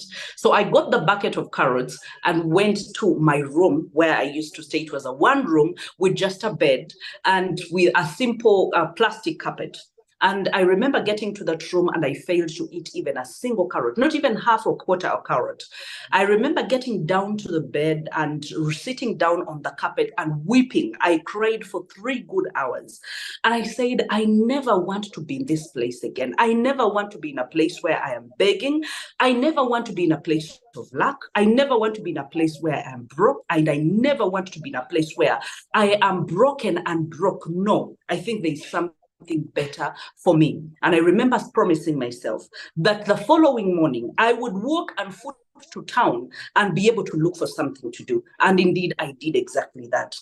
And when I took that chance, I made a covenant with myself and said, God, never, never in my life will I ever be broke. If it means sweeping, if it means being an office messenger, if it means being in a restaurant, I am going to do something. Right now, I don't have the luxury to say no to anything. And indeed, in the morning, I woke up, walked to town, and I remember my life transformed in just that one day.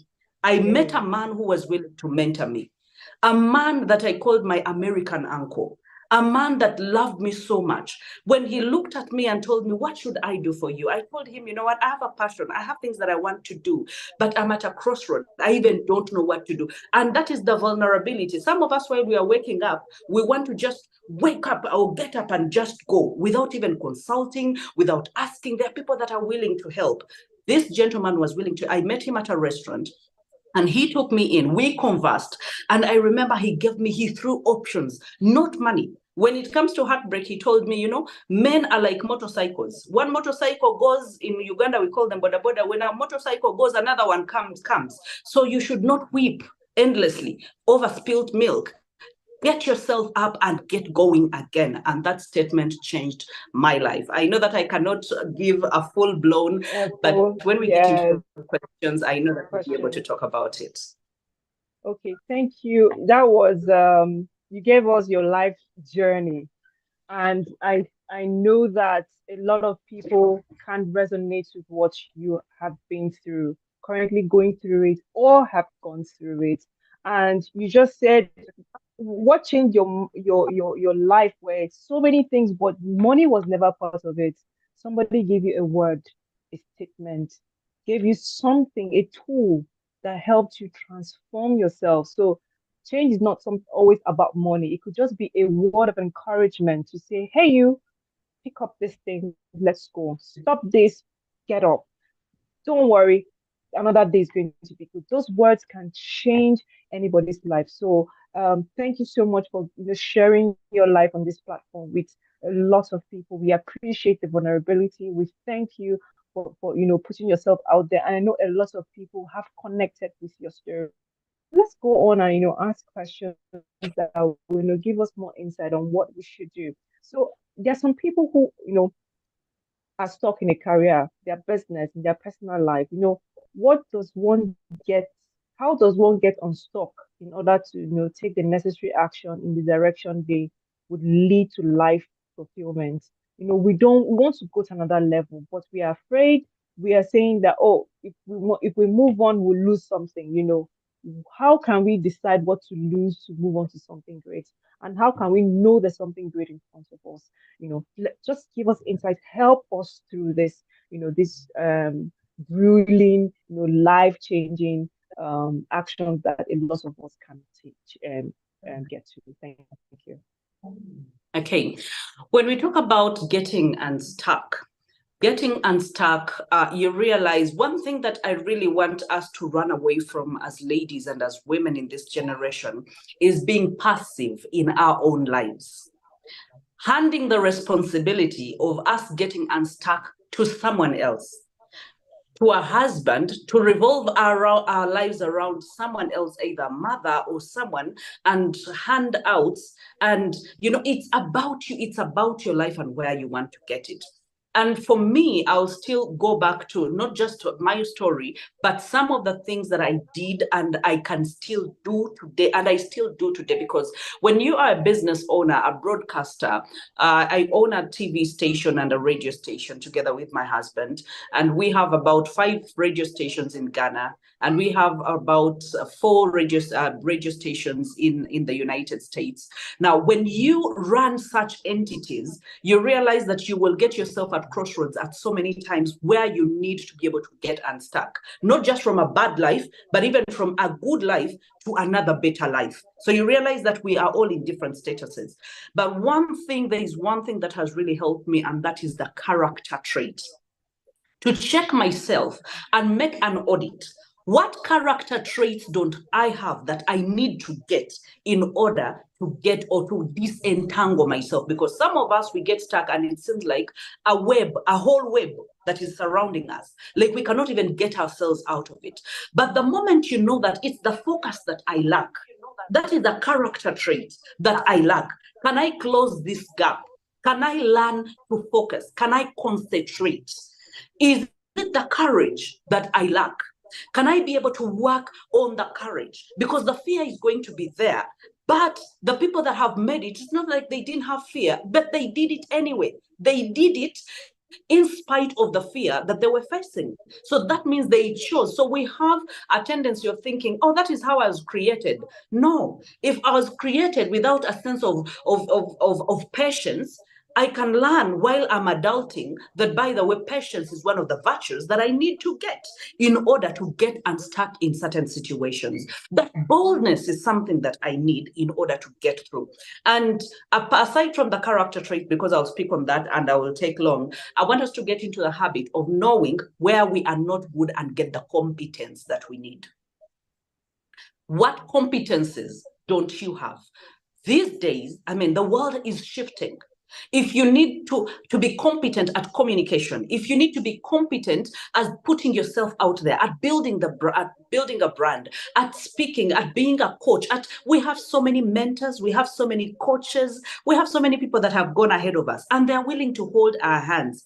Where is your incompetence? Can you work on that? Because sometimes we don't have the things that we want in life because we are not as good as we think we are. So if you really think you are so good and you don't need anything, then you're putting a glass ceiling on yourself and there is no growth to have. And the last one I will say about this, getting unstuck, is the confidence. Because after you get the skill in the competence, what decides and determines that you're going to use that skill is the confidence. Are you confident enough to use the skill that you have gotten or the competences that you have earned through reading, through mentorship, and through everything? If you're the world, is for the confident. They take it anytime. They show up. They're unstoppable. They have nothing to lose. They're like, you know what? I am here and I'm not going away. I have showed up to work. I want this deal.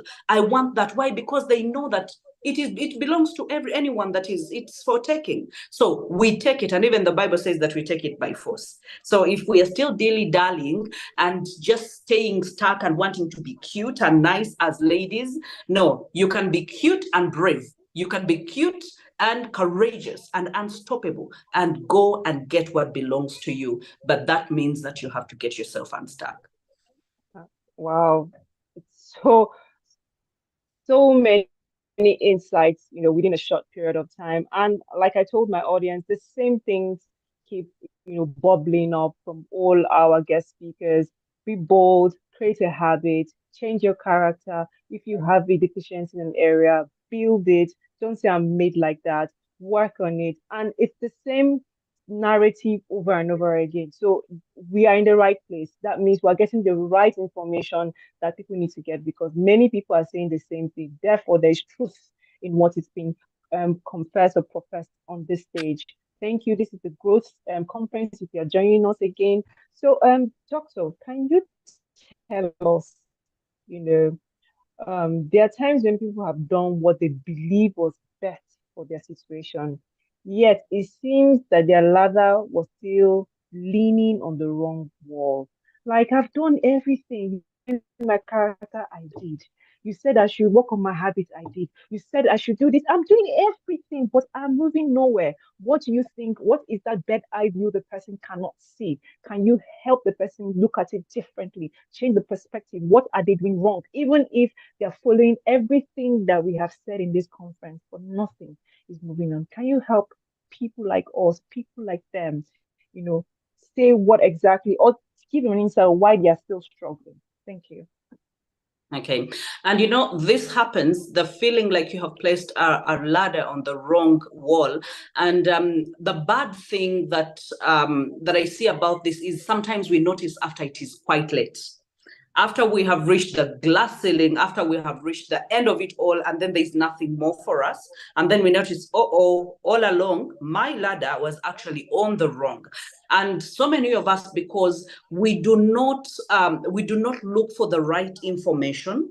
We do not upgrade. I will speak very briefly about upgrading your information in 2023.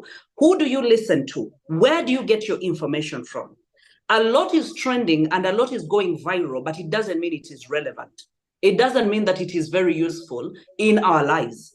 So that means you should be able to give your ears to people with not just content. It's not just about content. It's about relevance and something that is applicable in your life, and not jump onto any trending train and not jump onto any trending career or trending business.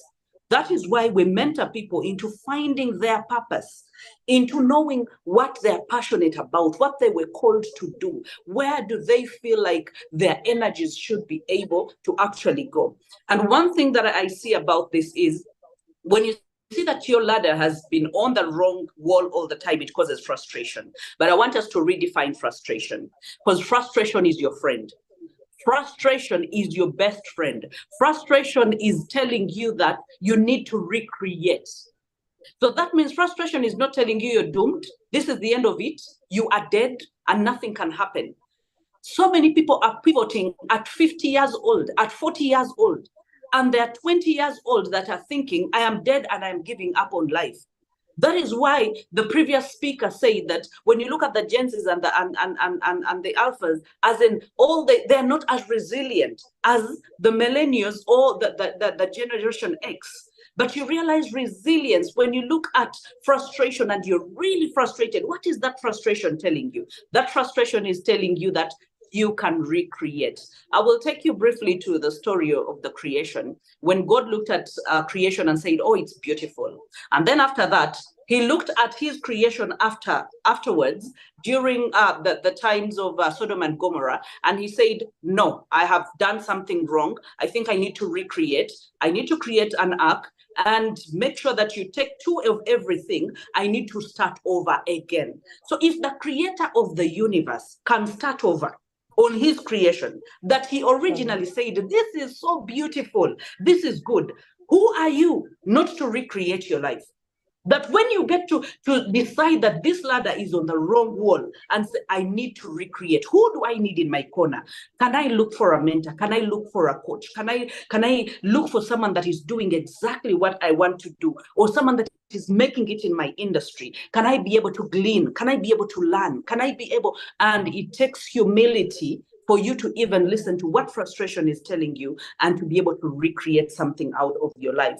And then frustration means you need to accelerate, means you are slow, means something needs. Some of us, we take, do you know when you turn like a fuso? I don't know whether you understand a fuso, but a trailer turns so slow. Now, some of us, when we get to the wrong wall and we notice that this is a wrong wall and my ladder has been leaning on it, we take our time to think and to pray. And guess what? The word that God gave me for this year is it's a season of green light, and we have been told to go, so step on the gas.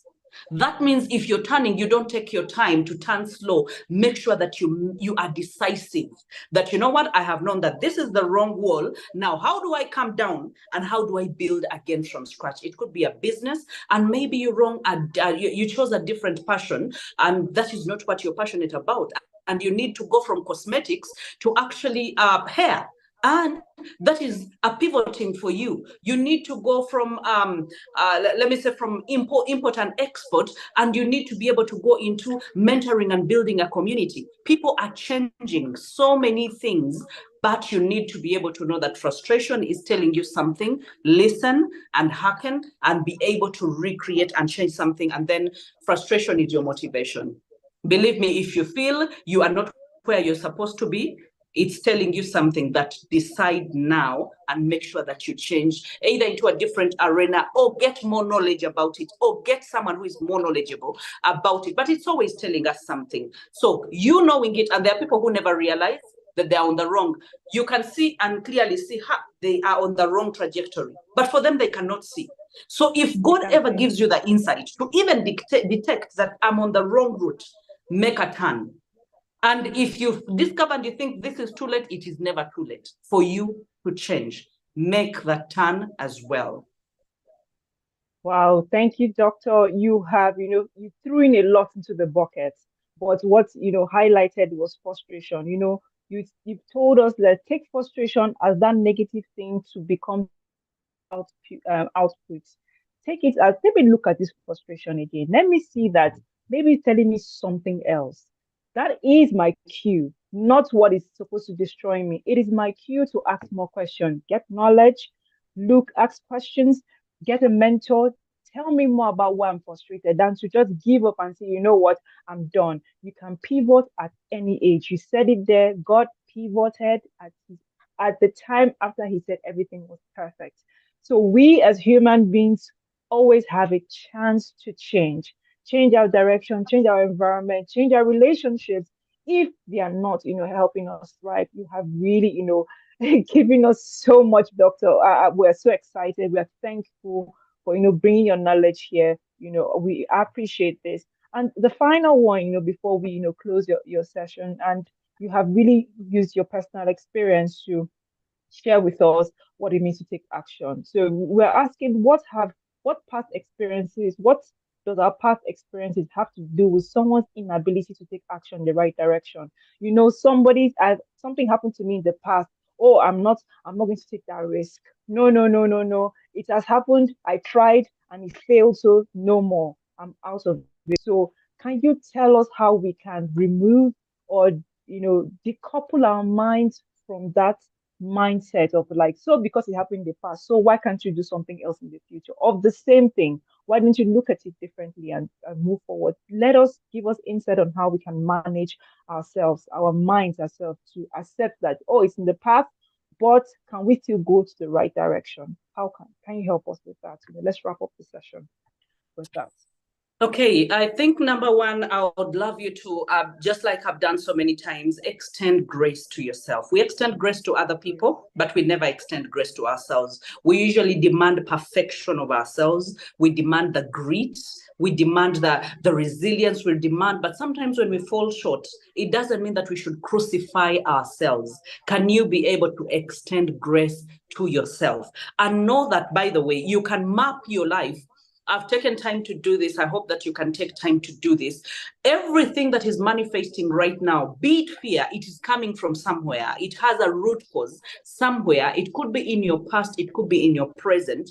But the moment you see it, one thing about parents, because again, women, we are nurturers, be very, very careful. Sometimes what you are going through is not because of what you have done or the fear that you possess, but it's because you saw someone go through that fear.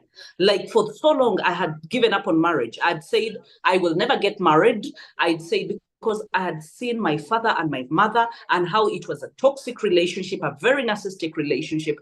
And I mean, I chased away everyone. I did not give anyone the day or the time of day.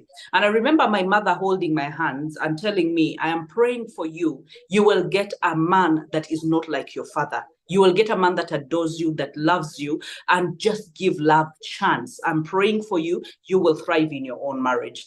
I will tell you, fast forward, I am living the happiest marriages in the world. I mean, I am the happiest woman alive. I got married late. I gave birth to my children late, but I couldn't change it. If I had to go back and do it again, I would do it at the age that I did it. Why? Because, God answered my mother's prayer and my prayer that I would get someone who loves me, adores me, respects me, and is loyal to me. So the fright and the fear could have kept me out of the relationships and the marriage, and I could have missed something good. Can you ask yourself, what if? Because the what ifs we ask are usually negative. What if it goes wrong? What if it fails? What if I start a business and it collapses? What if it thrives? What if you turn out to be the happiest person on earth? Can you be able to live with it knowing that you abandoned a course that could have turned out the right way? That is why we say, give it a try and give it a shot.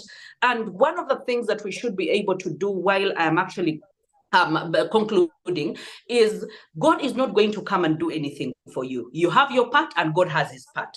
He has his own responsibility. He says plant, he says water, he says prune, do everything and I will make it rain and I will make sure that you actually get to the harvest that you really want. So I need you to take action even when the fear is there. Do it anyway. Upgrade your information. Make sure that you're not working on the last information.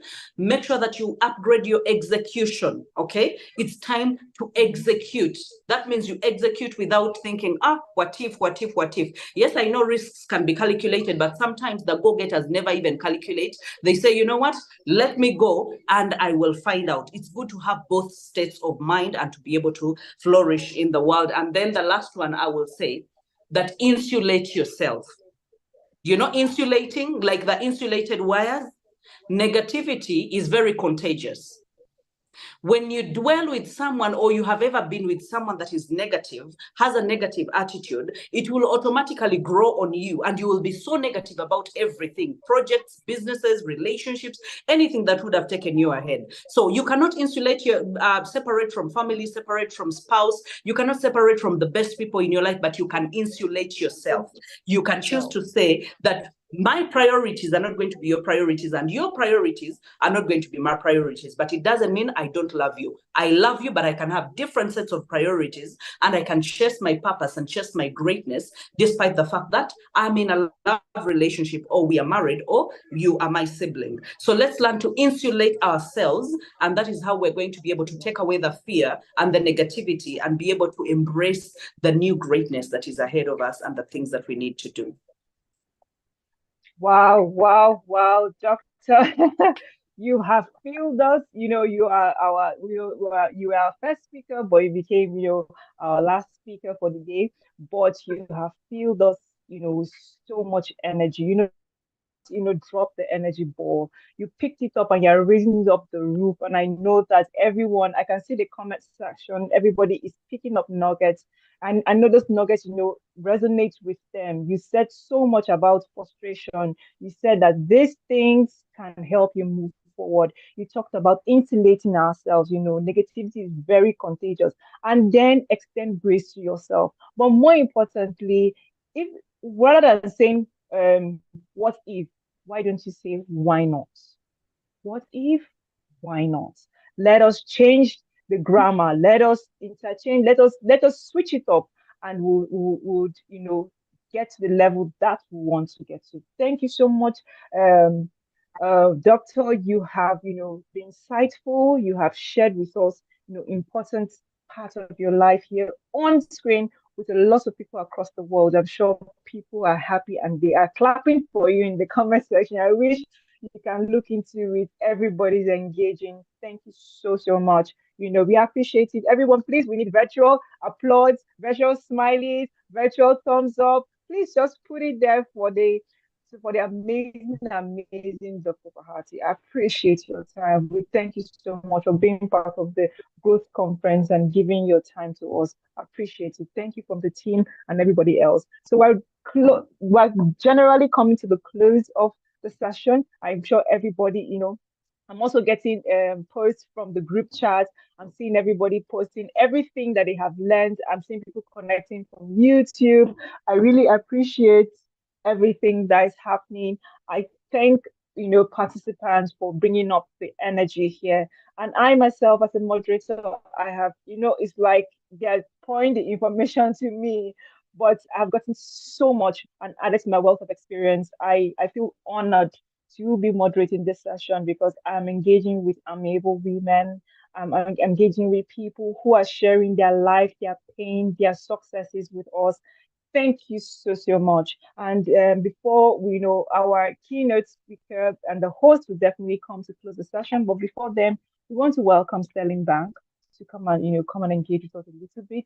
We're having the head of talent acquisition from Sterling Bank, Sandra, who is the head of talent acquisition at Sterling Bank. She's passionate about people's development, coaching, headhunting, and HR best practices. She has a BSc in economics and MSc and an Human Resources Management. With over 8 years of experience, Sandra experience spans over customer experience, talent acquisition, executive search, and has worked in various extensive positions.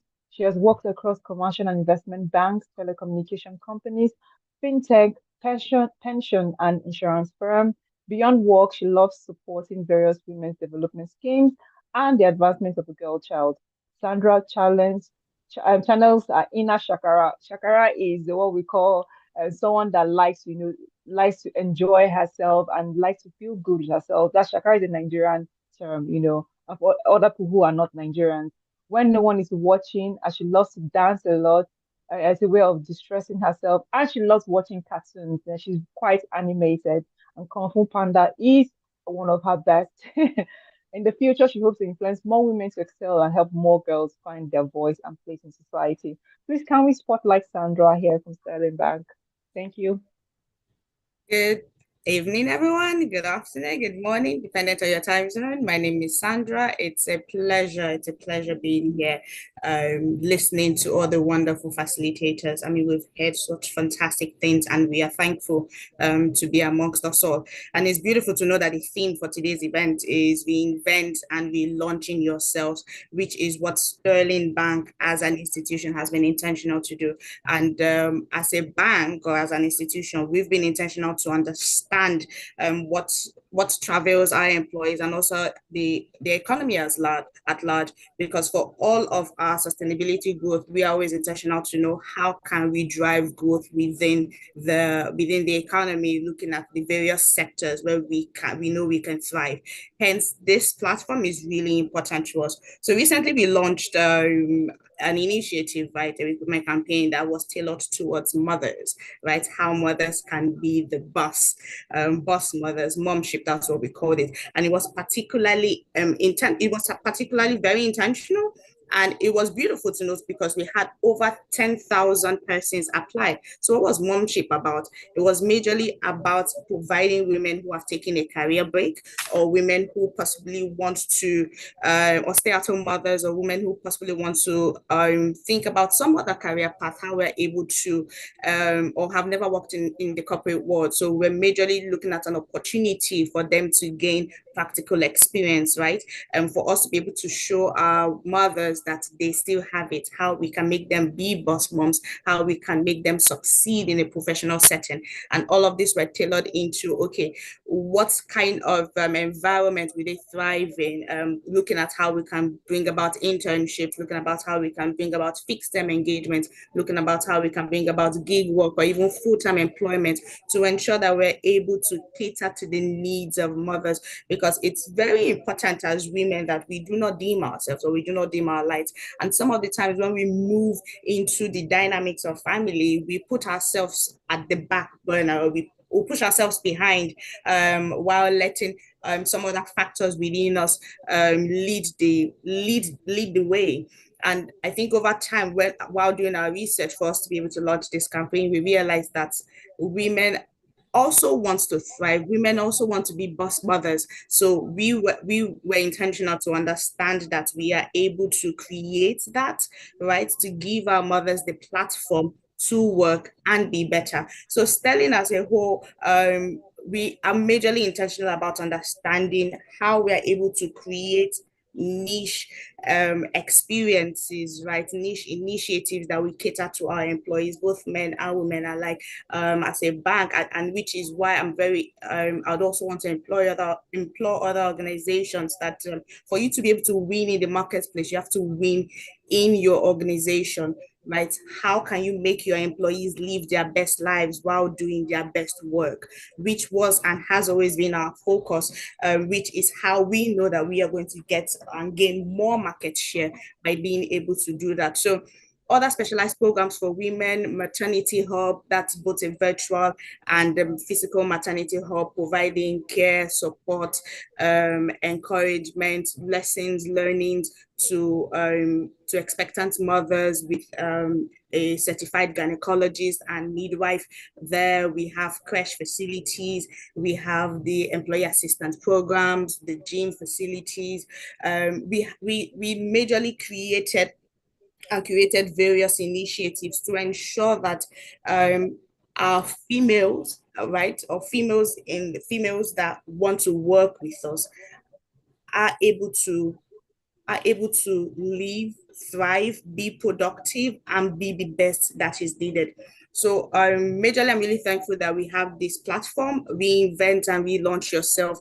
Reinvent and Relaunch Yourself, knowing that as women, what can we do and how can we do to be better? The last speaker spoke about giving yourselves grace. Yes, it is very intentional for us to give ourselves grace as women, because we want to do better, want to be better. We have glass ceilings, both knowing and unknowing glass ceilings, and we know that we want to be able to push.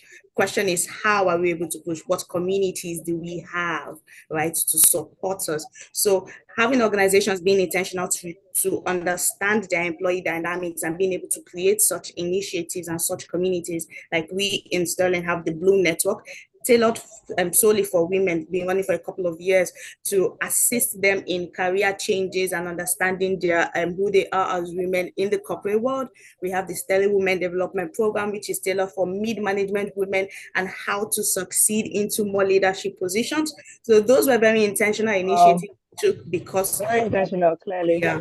Yes. You can see clearly, Sandra, as Sterling Bank, I can see the insights and the intentionality behind, getting women going. We're talking about taking action. We're talking about, everything can be said if there's nothing behind to allow people to take that action. So you've created a platform for people to you're a mom, don't worry about it. You can get going. You can kickstart again. We are here to support you. Mothers, women need support, because even people are not mothers, they are caregivers. They are caregivers to aged parents, they are caregivers to siblings, they are caregivers at different levels in their lives. So some things can hold them back for a period of time in their lives, and when they're ready to come back, it's good and it's necessary they have this platform they can leverage on. And we love what Sterling Bank is doing. I'm sure that a lot of women here who are on call are mothers, are women who want to, get back on their feet, and Sterling Bank is definitely here to support that. Any insights will be dropped in the comment section for people to engage with you, Sandra. I appreciate your time. I appreciate Sterling Bank for this initiative. We'll be hearing more of you in the subsequent days, so this is not the last of it. So definitely people will engage more with you. So thank you, Sandra. We appreciate your time. Thank you. Yes. No problem. Okay. Thank you, everyone. Yes, thank you.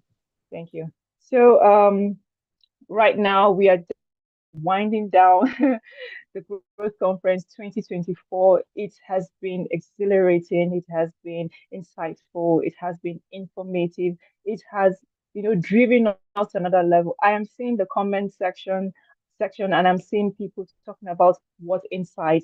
People are even sending me personal messages, screen grabbing all our, video and saying, wow, they didn't know that this was they didn't expect the value that they are getting. I'm just telling them I'm going to respond as soon as I'm done moderating. But thank you so much, to the team, to our host. She's coming right here, to close this session. We have a lot of nuggets. We have a lot of information that we'll be posting on the group chats, to remind us of the different highlights that the speakers, threw out there for us to digest, would help you continue to remind you of the things that you have learned here. And anyone that resonated with you, please post it on your status, your WhatsApp, your Instagram, your Facebook, wherever you engage with. with your community. Share with them and tell them that they need to come and join the Growth Conference Day 2, because Day 2, the resource people that we have gathered for you, trust me, you don't want to miss this. You want to tell your friends to tell a friend to tell a friend to join us.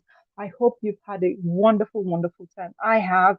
I wish I could, connect to everybody and just say, hi, how you doing? We're going to have a group session photo at the end of when the host closes the event.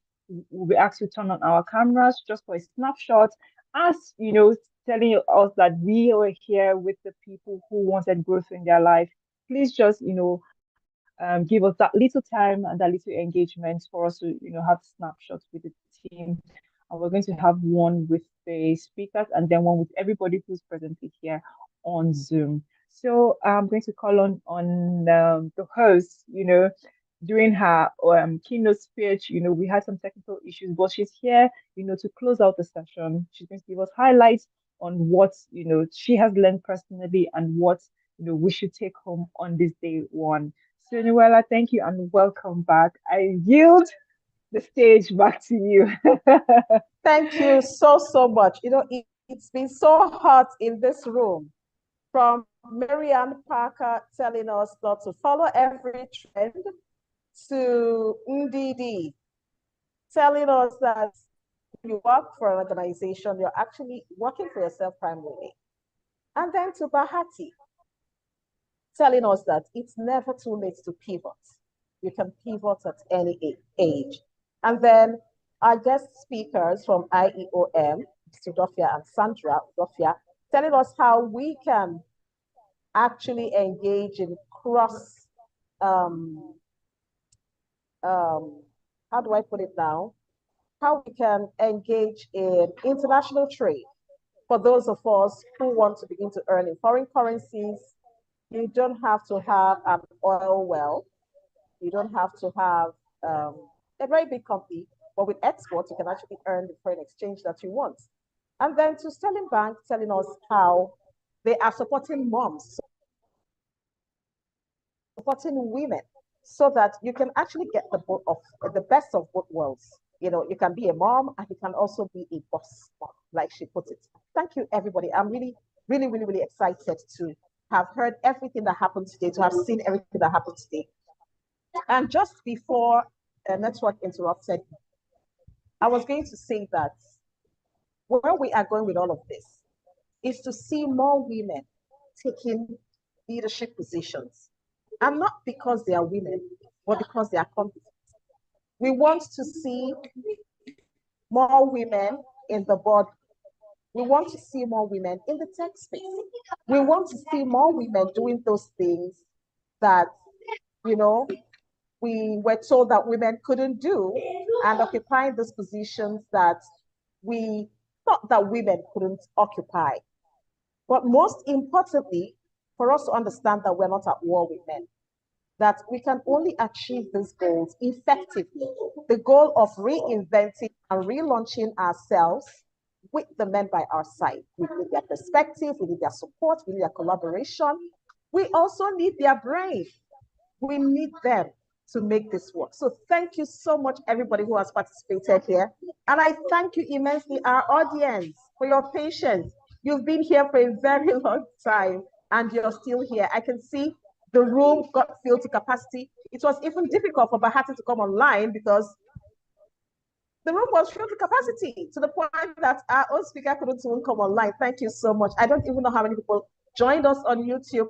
Thank you so much for believing in us, keeping it with us tomorrow and next. So right now, I'm going to invite everybody to please turn on your cameras so that we can have a photo shoot.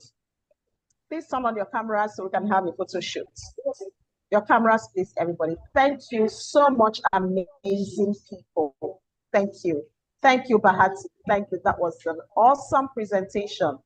Thank you, Chinwe. Thank you, Ogo. Thank you, Sandra and Emmanuel, who works behind the scene all the time, our technical head, making sure that we have a glitch-free event. Thank you so, so, so much. Please turn on your cameras. We'd like to keep this, the memory of today. It's very important to us. Are we good to go, Emmanuel? Let's know. Yes, please. Yes, please. We are.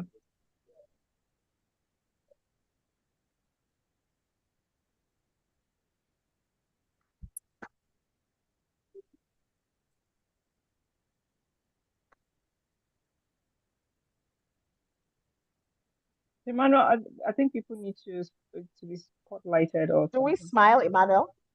Do we smile to the camera? We need a lot more persons to turn on their cameras, please. Can we turn on our cameras? Thank you, everybody. So please Just turn a on your few camera. seconds. Right? Just for 2 seconds. Our speakers, yeah, our speakers. Yes. Can we all say the growth conference? The growth conference. Conference. Let's say the growth conference. Conference. We are tired. No, All we are right, not. all right. We have it. Thank you so much for joining. Thank you so much for coming. Thank you. Thank you. Thank you, Noella. Thank you, everyone. So the day one officially comes to an end. So day two, we need to thank you for being here. Yeah, thank you. For you, anytime.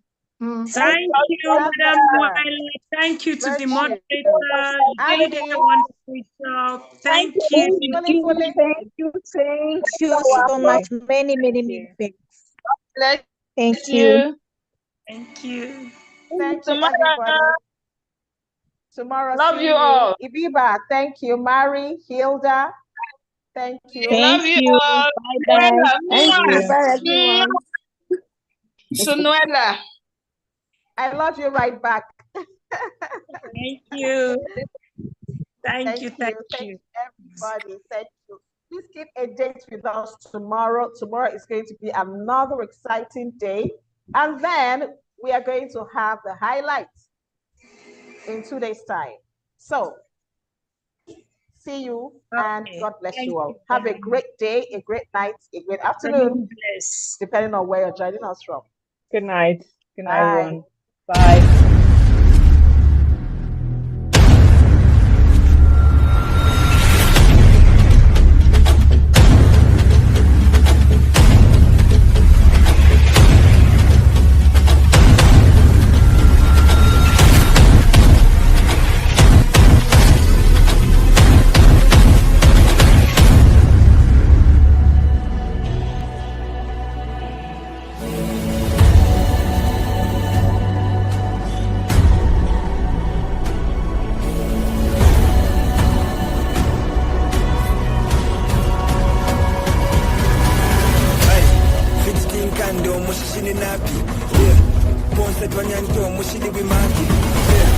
Engineer,